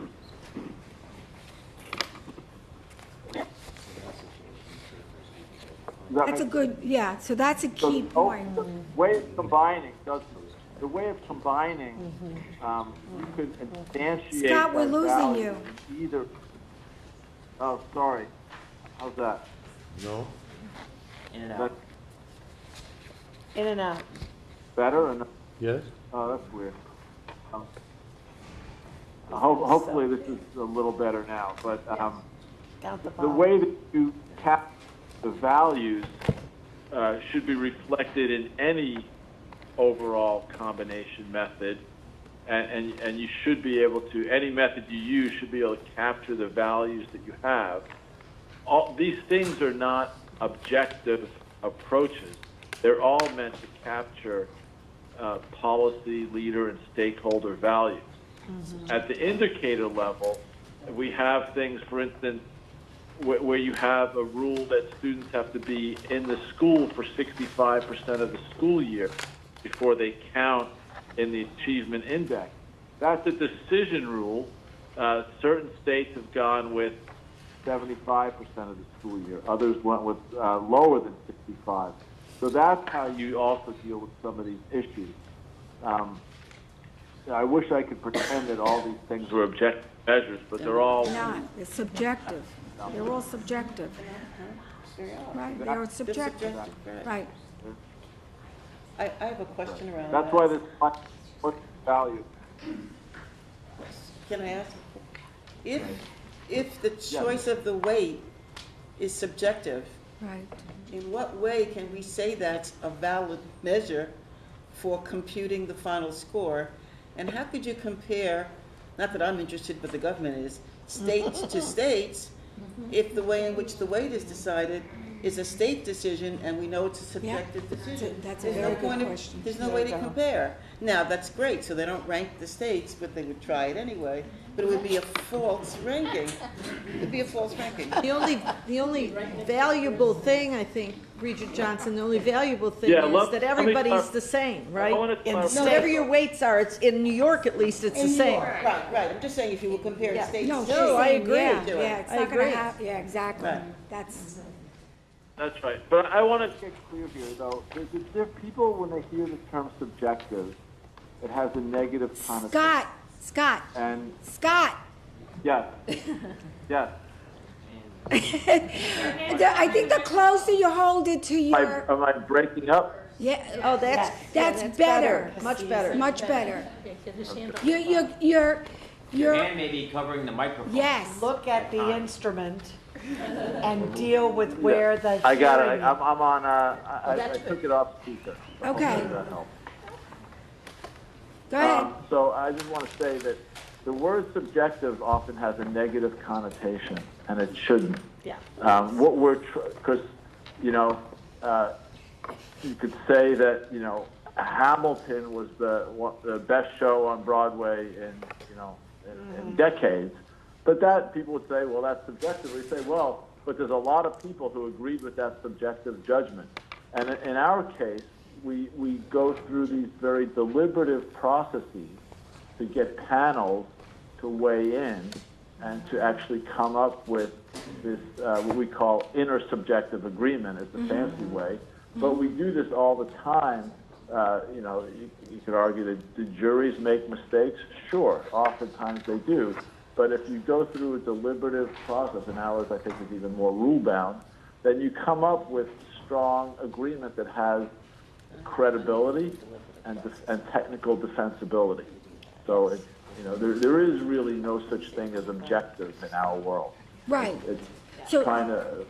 So that credible defensibility is key in this conversation. Next, the notion of credible defensibility becomes a guiding point for these decisions. Regent Otakar. What I was going to say is whatever we decide upon, we must be capable of explaining, and if we're not, we're Right. dead in the water. Right. Correct. Correct.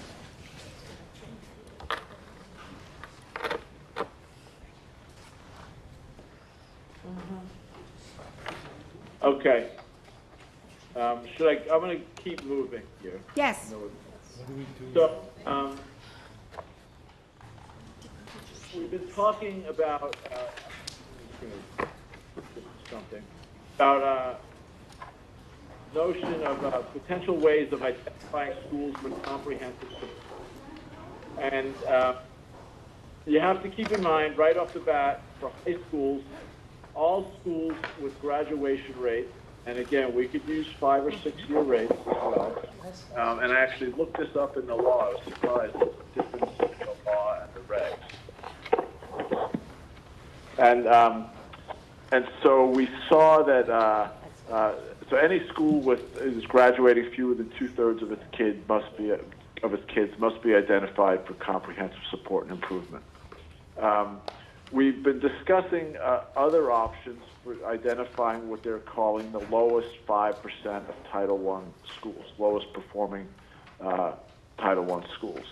And so if you remember, we had this one approach where we said, we're going to look for schools that are scoring low on achievement. And so to start our list, we might identify the lowest 10% or so of schools in the state distribution. And so now I have some different schools, PS 11 through PS 17, and they're all low performing on the state distribution and achievement. And so then I say, I'm going to add growth in as my next indicator, student longitudinal growth. And I see that PS 11 is low on growth as well, but PS 16 and 17 are high on growth. So now I'm questioning my decision. Would I put PS 16 and 17 into the comprehensive support category? Well, you can see I have a tentative decision there where I'm going to say I'm going to watch those schools. Well, then I'm going to bring in the remaining indicators, and I'm going to see, let's just look at PS 16 and 17. I could see it was low on achievement, but it was high on growth. It was average on progress. That's how did the kids perform in 2016 compared to 2017. It was average on chronic absence, and it was average on ELP. I think this is Scott's decision here. I think that school's okay. I wouldn't necessarily put it on my comprehensive support list. However, I look at school PS 11's easy, but if I look at PS 12, I would say, well, it's average on growth, so that's good. That's a good thing. But it's low on progress, It's only average on chronic absenteeism, and it's low on English language proficiency.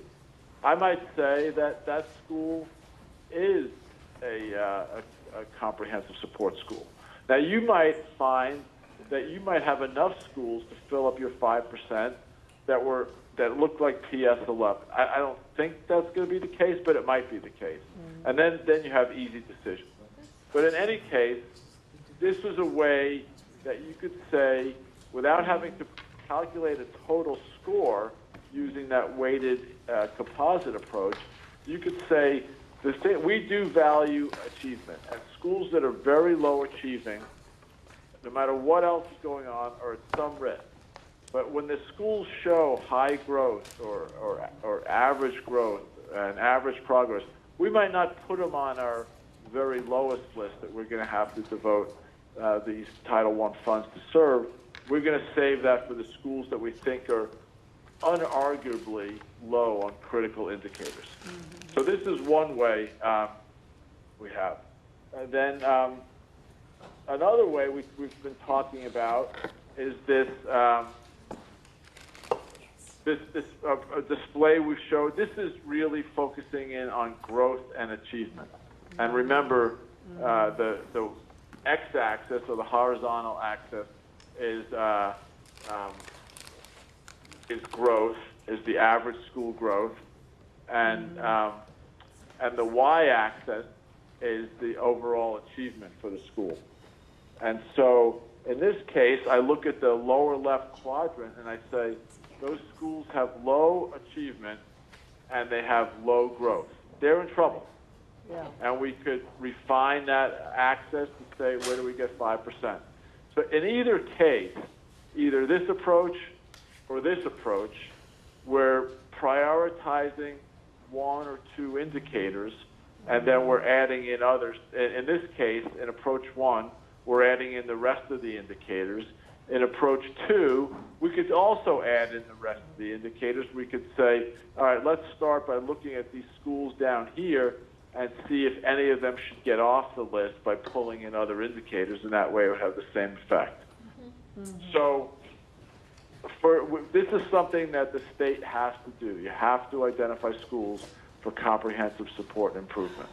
And theoretically, if a school needs that support, it's good that you're identifying them and directing state resources to help them, right? Instead of just telling them to get better, because if they could have gotten better, they probably would have. So maybe there's something the state could help with. So if you think about it, which of any of these approaches make more or less sense to you? Or you think there are other approaches that we might want to consider, such as a total overall score, and then just rank ordering on that? And then we want it to be coherent with the way for producing annual determinations. So let me pause there. I know we're running late on time, and I want to see if you have comments here. Scott, I have a question. This is Regent Odekirk. On page 18 of the deck that says putting it all together, the bottom bullet talks about, should this be an empirical decision largely by, once we settle on indicators, seeing how schools fare under the different approaches to shed light on how the different approaches work in New York. How much work is that? Because to me that might be helpful. Well, first, once we settle on the indicators, I'll defer to Ira, because he's largely be his shop running it, although we certainly help with that. It's not an insignificant amount of work, but it's doable, and part of it is how do we make the determination, which is right. It's the old joke is if you have one watch, you always know what time it is. If you have two, you're never quite sure. And so in this case, we would get different results. It's figuring out which is true or truer is the challenge, and we could evaluate that with some criteria that we lay out ahead of time, which is more neutral in terms of school size or school demographics or things like that. I don't know if Ira wants to weigh in on how much work he thinks it would be, but I think the critical thing is defining the indicators first, and then we could put them together in various ways. And finally, the challenge is, right now, if you're thinking for May, is we have to, I could do just the weighting approach, the weighted composite approach, but depending on how I weight things, I could go through, hundreds of permutations. Do I want to weight this 0.20, 0.25, 0.30, right? And if you imagine that for every indicator, you get into some interesting combinatorial mathematics. So, but I do think that this could be a good project to be working on through the summer if that was a desire. Ira, I don't know if you're close to a microphone, if you want to weigh in on the timing. An insignificant That's what I figured. undertaking, and the more variables that are still up in play, the more challenging it becomes. Right. So if we're simply trying to decide between A and B, then it's easier to do. If we're trying to decide between A and Z, it takes a lot more effort and a lot more time. And that gets back That's to right. your So that's what, yeah. your previous issue of making sure that it isn't one or two, but that we have multiple factors, right? So the more factors you have, running something like that becomes much more complicated. If you're just doing on achievement and growth, those are only two, but the other ones were equally important, and putting emphasis on them by doing a calculation on the multiplier, Right. then gives you multiple ways of looking at schools. I just wondered That's in right. Scott's experience if he had found that one system worked better than another, helping a group that was having difficulty with this decision process. So Scott, have you done that done those modeling in other states where it was obvious that one system took into account various school types? Yeah, we have done it, and I think you could. The challenge, of course, is that we could adjust. If that was a goal, let's say a goal was to minimize the negative effects of the system on privileging schools that only had were white high SES suburban areas. Those are the only schools we could get for. So if you said we don't want that to be the case, then you figure out how to adjust either system to help you. I'm not talking about fixing the system, but I am talking about it should be the case that schools with high percentages of low socioeconomic students should be able to score level 4 on this system, right? If we agree with that, we're not saying they all should. We're not saying they should in the same proportion as schools that have more advantages, but we're saying it has to be a possibility. Right. I think then we could tweak either system, and that might be the kinds of criteria we work through in May to really lay out what are some of our goals. I don't think people want to hide performance differences under the rug, but I also think there's plenty of schools that are highly effective that are working in more challenging contexts that should be able to show that they're a good school. And so if that's a goal, I think we could work with either system to make that happen. Thank you.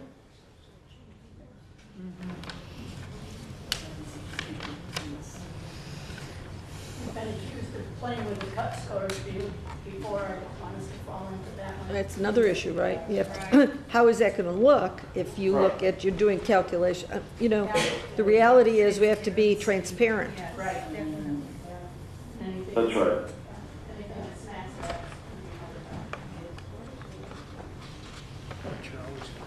Yeah, and so I think that we could, as we start, there's a lot of things before we get here, but I think the critical thing we could hold off on this overall decision for right now.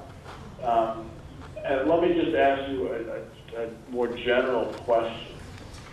So we listed these two potential approaches for identifying schools for comprehensive support.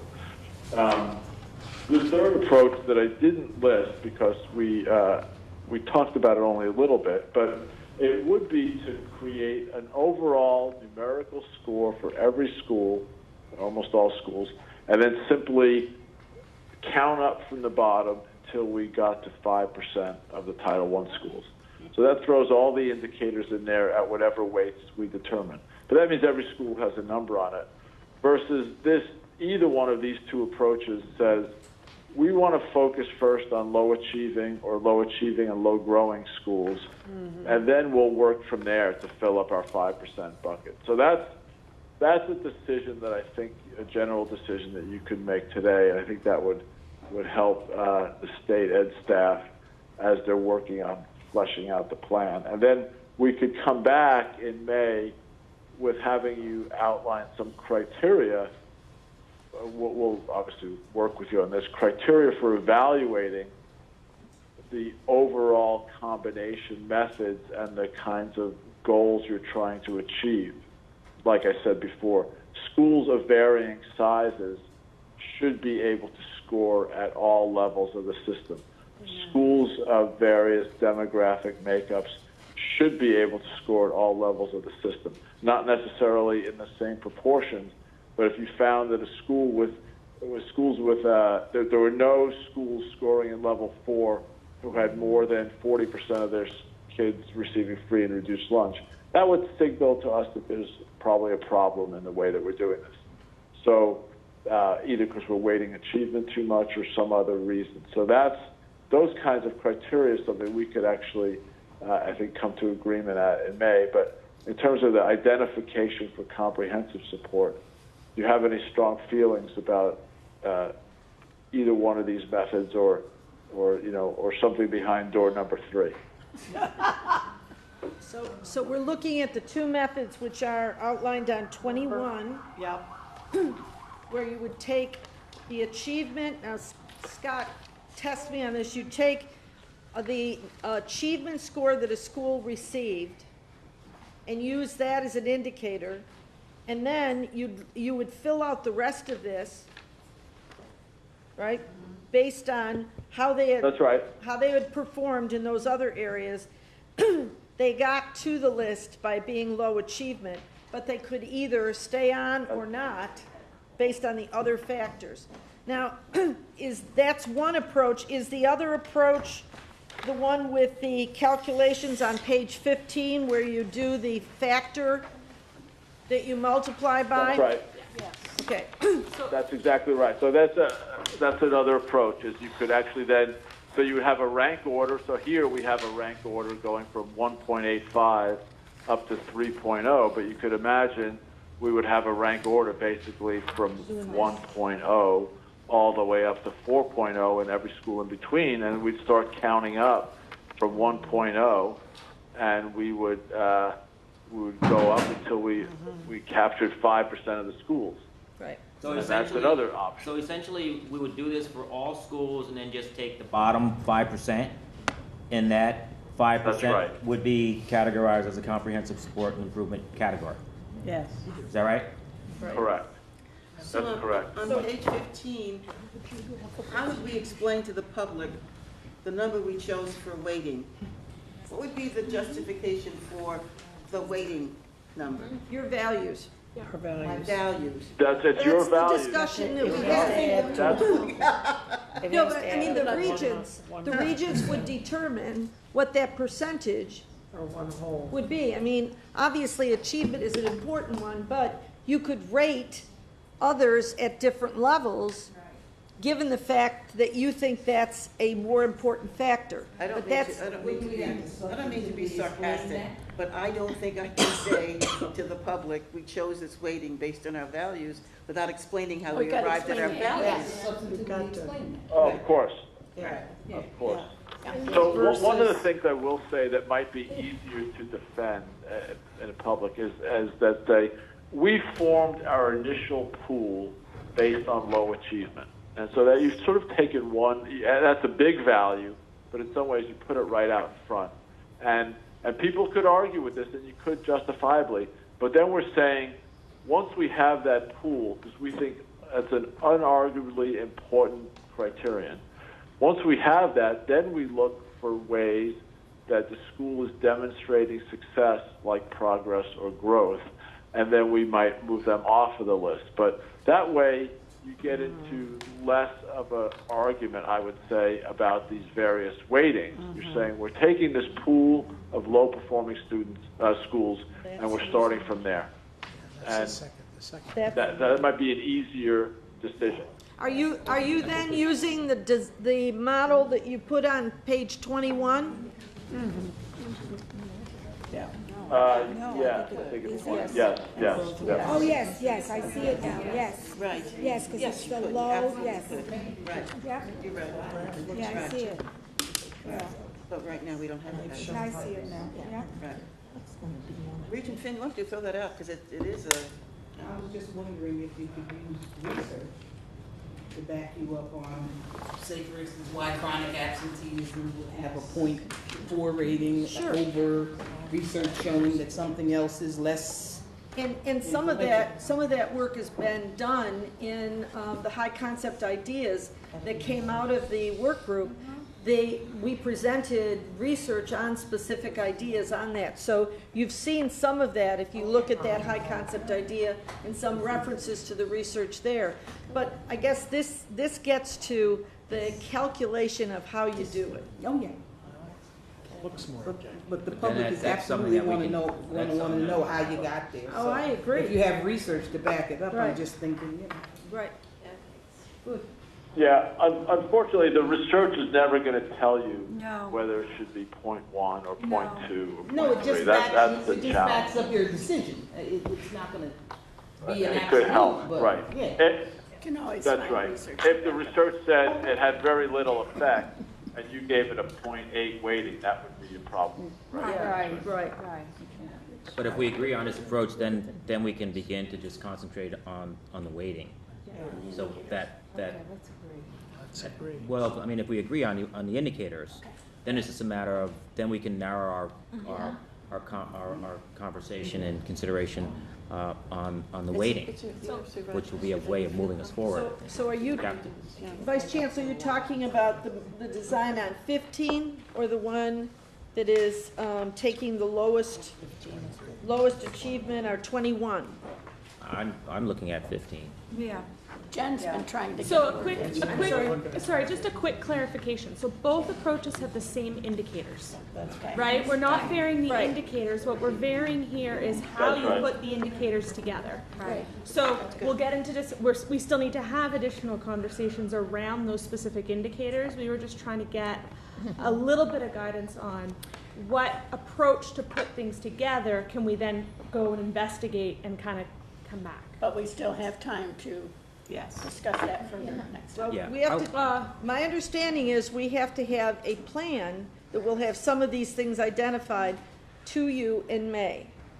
However, if you're saying the model to use and you can decide on which of these two that Scott's identified for you, either the ones with the multiplier or the calculation that you take the lowest and then play out the rest of the chart, think if you can differentiate which of those two, then we can use that as a basis for our discussion and the plan. Yeah. The only thing is, in this, I have to tell you, Vice Chancellor, in looking at it, I maybe because I'm mathematical, I need. Wait a minute.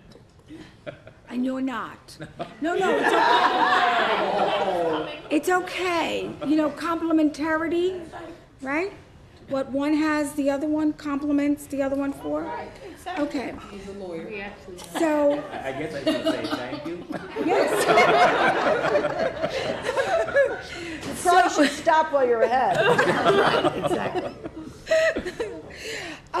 So in looking at this, the only thing that when I look at this, I always like the idea. Obviously, we factor in all these other variables, but if you have if you standardize the amount so that if it's if it's 0.20 or 0.25, that is standardized. Do you know what I'm saying? It's not that you're fluctuating on these. In other words, if you say achieve, if achievement is a 0.25, right, then we all agree that it's a 0.25, right? Yeah. So that. For every everybody- school, For it would every be school. standard. Doesn't matter, it's standard. Yeah. It's- That's all I'm saying. So that number, when people look and they calculate, right, they say, okay, it's multiplied by 0.25. That's across the board. That's understood. Oh, I'm sorry. Oh, all right. See what happens when you step outside? Okay. Okay, thank you. But that would be, for me, the, If we go with Yeah. page 21, which is no weights, the same schools that have always been low achieving I'll go are low into, achieving. The same stigma is attached to the school because there's no recognition of the other, there's no weight given to the recognition of other areas. So while I'm worried about the justification for the choice of a weight, I am. No, I'm not so sure, I'm Yeah. not so sure that's right. No? So I think. Yeah, that's not right, exactly. Oh, okay, okay. Let Regent Reyes go in, Okay, yes. go on then. Why am I right, not right? Go ahead. Well, So it's, yes, the achievement is the first flag. Right. But growth or progress would easily take you off the list. Got it. So here. And so that's, You're right. that's where that value comes in. Okay. If you do the weighting, again, I don't, No, I'm not arguing against the value. because I care, right, I'm not right. arguing against the value. But what I was going Just to, like numbers. sorry. Go ahead. I need numbers. So what I was going to say about if you do the weighting approach, where you're calculating a total score, it's hard not to do that then for every school in the state. Right. And whether you do it or somebody else will do it because the weights will become part of the public record. Somebody else will, and so then you'll have a rank ordering of all 1,700 schools in New York City. That if that's just a potential fallback. Whereas if you go with this approach of a decision rule approach, you'll have ratings for every school. Are they, exemplary, high, average or low? But you wouldn't have a numeric score. So that's the thing you have to carry through. If you go with any of the weighting approaches, those rules could be applied then to every school in the state. So that's a potential, some would say a potential unintended negative consequence. It might be an intentional one. Okay. Okay. Then you just told us not to go with page 15. Isn't that what I'm you just said? just asking you to consider it. I'm just asking you to consider what the ramifications are. I don't know how to make this, and then go with page 21. Are you leaning one way or the other? Are you leaning? See that? I think she's at 15. Only So because, you have to ask yourself, do you want a score for every school in the state, or do you Yes. want to be able to identify the lowest performing schools Got it. without having Got a it. score on every? Got it. Got it. That equalizes things. Is that where I'm at? That's where it only makes Tell me sense. where I'm at now, because I'm getting tired. And this is a more transparent process, right? I don't know how you can do the, So I think there's some value in saying that this is going to be a system that will be applied to every school in the state. correct. yes. That makes sense, I guess. I think that there is value in that, and within a district, you could say there's differentiation in schools that are in the middle. Some are better than others, and I think that gives us an indication of how well schools are doing. I think the one question I would bring up, what is required by the federal guidelines, is that it's only Title I schools that are in that low level, the lowest schools. Is this only a measure of Title I schools? Well, for the federal government requirements, you must identify the lowest 5% in the state, but it's lowest 5% of your Title I Of your schools. Title I schools. So this gives you an indication of all your schools. Which you can look across, right? So it's kind of a standardization in itself, and then take the Title I schools, within the Title I schools, the 5%. I don't think the public likes being ranked and rated like this. But what we're going to do, but I don't see how you can do the lowest 10% without rating all the schools. It's going to be I mean, I don't think there's any question it's gonna be published. I mean. It's gonna get published, right? Yeah, Well, it's gonna it get is. published for the 5% anyway. Yeah, no, but it's the other 95% get published too. That's right. And that's the problem. So what do you wanna do, just publish the 5%? Right. Real estate values. Yeah, but some schools that have always been rated low might not be low. Yeah. Under this. I think we have to. We've gotta put us, we gotta. Yes, that's what we're trying to do. Yeah, but the The question potential. is, who's Let me place check, on let me see if we That's the big issue. I think this has a pros and cons as far as I'm concerned. Yeah, because the people.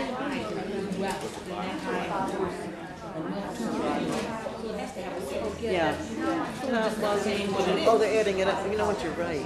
Yeah, you'd have to have like 3 highs and 2 lows. How would you add that up?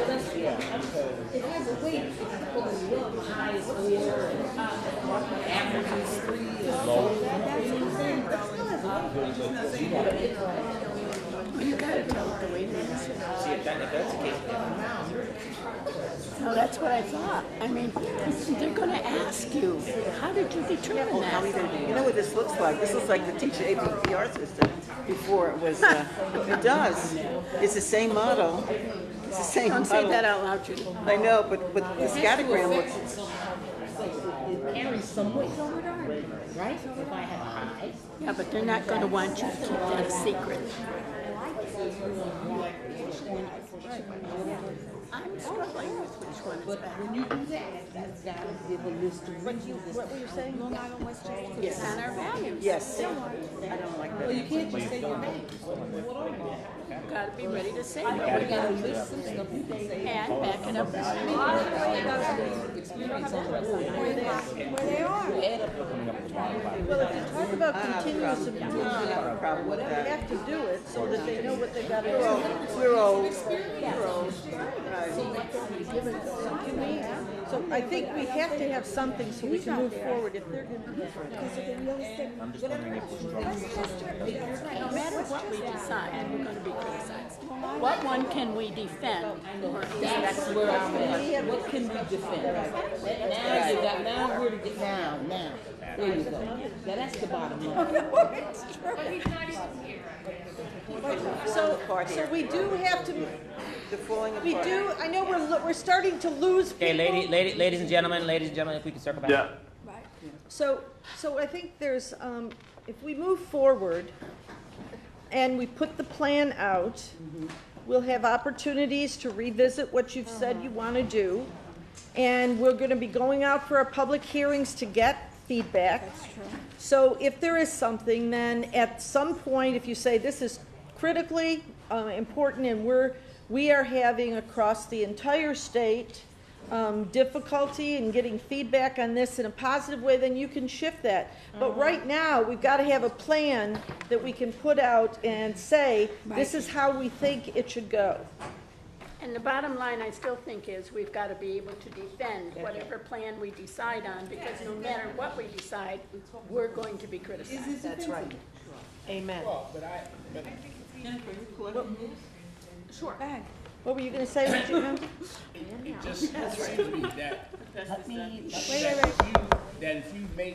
if you make a decision based on a set of principles that we've already decided. So if you say that continuous improvement is important for all schools, then there's a reason why you would want to include all schools in the rating. If you don't include all schools in the rating, then how do you convey the idea that everyone's performance should be building toward improvement? So I think it's important that we advance the principles by which we've made the decision, so that it's not that people will disagree. See, if you have a set of principles that make sense, I mean, there are always going to be people who disagree. However, I think it makes your position stronger. Right. Either we're all in this together, and it means all means all, and all means that you are looking at all schools in terms, because here's the problem. If you target the Title I schools And then you target within the Title I, the 5%. Yes. Then once again, it's a two-tier system again. So either we hang together. Chancellor, could I just say something? Yes, go ahead. Chancellor, I just want to add one thing. So I just want to clarify. Go ahead. Either system will allow you to rate all schools in the state as, let's say, a level 1, 2, or 3, 4 school. Okay. And the difference is whether you want a numeric score like 85, 86, 87, because what you might see, I agree with Regent Young, that you want to encourage continuous improvement. Correct. But I want to focus on improving from being a level 2 school to a level 3 school, or even, because sometimes the movement within level 2, within level 3, might be unreliable, and we don't want schools to either throw a party because they just happen to move up a little bit within level 3, or to fire a principal because they moved down a little bit within level 3, right? And so, in either case, you're going to come up with an overall determination. It's whether or not you want this more finer grained score on every school, ultimately. That's really, so I want to make clear that all schools will still have some sort of rating. It could be as gross as comprehensive support, targeted support, or good standing, or it could be a little more fine grained like level 1, 2, 3, or 4. But, so I'll stop there. But who your audience is. Yeah. Correct. Because that's also the issue. Yeah. Can I ask you a question? If you determine the cuts, however we work this out, so you have a school that is really on the border, average, low, it misses it, in other words, it falls somewhere in there, and that, misses it just by 1 point. So then you would report it as, go ahead. Yeah, that's right. So with the weighting system, any of these systems, once you establish the rules, if an 89.9 is not a lot, right? It's not a 90, right? Rule, right. It's not an A. It depends on your rounding rules you have. Right. You have to establish those in advance. The decision rule approach, you would say that a combination that looks like this, 4, 3, 2, 3, 4, is going to be a 3. You never have to worry about rounding rules because they're already baked into the system. Got it. You've already made that decision that those combinations is going to give you a level 3 or 2 stars or a green flag. But, okay, so my final question. So numbers versus literacy, low, average, high. In a world of reliability.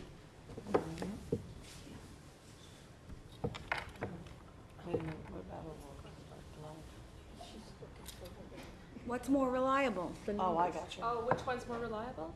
The numbers. I think the numbers give you a Yeah. true, the numbers give you a true. The weighted honestly, the weighted composite is a little more reliable, but not enough to make your decision in this case, I would say, because it captures more of the variance. So I think, one of the concepts I think that Regent Young mentioned is that the idea of continuously improving in each of the categories, but then also in the composite is in many ways not as important as if you're doing really well in achievement, but your ELL kids are not, then you need to be thinking about what am I going to do there. Or if you're doing well in achievement and growth, you need to be thinking of that. I think that rather than low, average, high, which is kind of the categories, the numbers give you a little bit more in that area to say, I need to work harder here. So that's my 2 cents.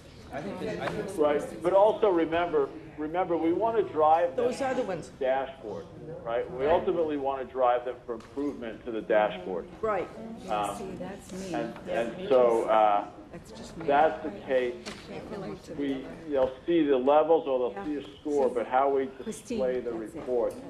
We want to say, oh, look at this school. It's doing really well in growth. Let's capitalize on that. But now it's time to focus on improving our chronic absence rate and improving our progress. Right? Okay. It's much. So remember, we're going to see the dashboard. We're going to see these. That's where the improvement's going to come. I'm right? a dashboard person. But you want, well, Yeah, those that's are the numbers. yes. Right, but that doesn't have, the one that we have up in front of us right now, Scott, that doesn't have weight on each of the categories. What? Or does it? That's correct. It does not. It does not. It does not. So that is, But that, it's not. But it's not an average. But the other. It's not an average, though. Those are decisions that are made. 15 does. The what? So he just said that determining the overall is based on the decisions that are made about each Right. category. Yeah, that's Right? fine. So what you're doing is you're going, all right, somebody who's a 4, 4, 4, 4, 4 and all is, you're making that decision. But as you get down, you'll see achievement that 1, 2, 4, 2, 3. We're gonna have to decide, is that a level 1 or 2? Where does that fall? yeah, so that's where it's a gray Yes. area, if you will. Yeah. Can I ask a question? I know this sounds crazy, but They all have gray areas. can you do something like, we know 4 4s, that's all, right? If you get down to a certain level, then you go to some kind of subset of consideration? There it is, right there. You see where it says level 2?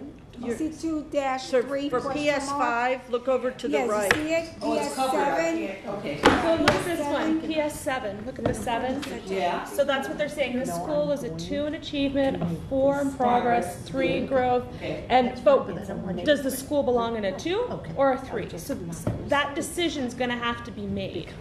Yeah, and what I'm talking about is how you make it. You go to a certain set of criteria once you get there. Yeah, the rules. That's the rules. Another set of rules. Those are rules. That's Okay. right. That's what I'm. That's right. You would write performance level descriptors and to explain. We value growth and progress the most. That would be a decision that to guide. There would be a criteria that we'd use to guide these decisions. We value progress and growth, or you value ELP, or you value achievement. You would indicate what you think are the most important things to be looking at, and then people will disagree. And so we were all sit around a table, let's say, and we did this. We all rated PS7, and some of us would say 2, some of us would say 4, some of us would say 3, and we'd go through one round, let's say, and we would say, oh, now I understand where you're coming from, as I'm going to rate it differently, and eventually you come to pretty close agreement. Jen's led about 1,000 of these kind of meetings for establishing cut scores on assessments, and it's a similar idea. Yeah, so basically, no matter which approach you go with, whether it's that overall score one or it's something like this, there's then a process we have to go through to make determinations. So if we go the overall score one, we'll have to go through a process for determining what the weights are on the various indicators. If we go with something like this, we have to go through a process of how do we want the different indicators to count in terms of making an overall determination about a school. How would you decide what represents a 4? How would you decide? Who makes the decision? So that's another decision, series of decisions that we would have to go through. So we would have to, as an example, you would have to take the achievement indicator and figure out what represents a 4, what represents a 3. Same with growth. What represents a 4, 3, 2. In a flow chart. Yeah. This triggers this set of decisions, this triggers this. Right. I got you. But, That's right. yeah, all right, enough. So do we have, Parkinson, did you have a question? Because you're leaning back and I can't see you. Did you have a question? No? No, my only question was that we're going to have to determine the levels when we get to 1 and 2, 3 and 4, like the 190. The commissioner is going to have to accept something from the standard, from the school district. No, it's internal consistency demands that we not take the standard alone. We have to have some discourse from the district. Yes. But it's the same for, the point is, it's the same for everybody across the state. That's right, everybody. Okay, where? Internal Which one is consistency. that one? So we are on page 17. Everybody, Okay, are by you a with show of us hands, the on ones that I 17? hear, 17 or 15.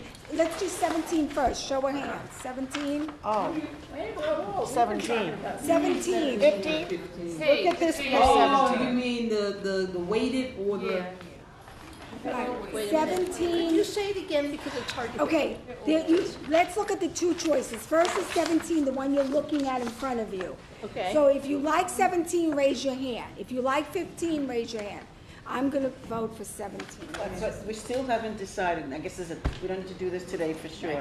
What represents a 4? No, we're not doing that. He said we can do that later. We can do that later. We can do that later. Okay. Okay, All right. 17, 17. 17. Going once? Regent Young, I didn't see your hand. 17 or 15? Doesn't matter.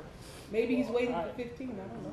Doesn't matter, because you're 1, going 2, 3, 4, 5, 6. Okay. 15. 1, 2. Doesn't matter. I throw Regent Reyes in there too. Okay, that's No, 3. you He's can't. not there. The others have it. Okay. Go ahead, 17 Regent Young, wins. before 17 has it. Go ahead. Because I never go. Go ahead, Regent Young. I just, All right, that's very helpful. You're gonna put it out for comment. We can go model some stuff and do some stuff. you know, it doesn't matter. when parents, They aren't gonna understand. so, I'm gonna say, We gotta simply. listen, Yeah. if you're asking me which ones parents can get. Oh, they can get they're that gonna one, get the first 15. one. 15, They're not gonna that's what I get said in the beginning. But I 17. think that 17, what 17 allows us to do is also look at, remember, because a lot of the parents are used to levels because of the It reading. allows you to yeah. say that progress and growth are more important. It does allow you to Right, do that. right. With this, you just get a score. Exactly. And it's hard for them to get away from. In other words, they've been used to, like, in reading level, the kids are level 1, level 2, level 3, level 4. The other one, what's gonna happen is when they look at those scores composite, they're gonna go, oh my God, a 185, a 1, you know, it's like. What happened to the rest of us? I can't hear you. No, I'm sorry. But the good news is this is gonna go out for comment, Okay. right? So we're gonna have a lot of psychometricians and a lot of, Yes. yeah, and that's the good news. That's why we shouldn't do this way or that way. Well, but what will go out for comment is the approach that we're gonna take. Right. But we won't have all the rules done in 1 month. I Correct. mean, We're not because gonna have that's that. gonna be a That's major right. calculation. That's Right. exactly right. There seems to be more decision-making with this process because you have to, for each one of the areas, and then each level within those areas, Correct. make those determinations of the rules. And in this one, you're doing it across the top, and then the data flows in, right? So it's different, but if that's, you want to move on to, we're going to do 17 and include 17 as the model, then that will be what's included in. We were on 15 and 21 and then almost at 17. That's true. Whatever. It is true. It is true. Say that again?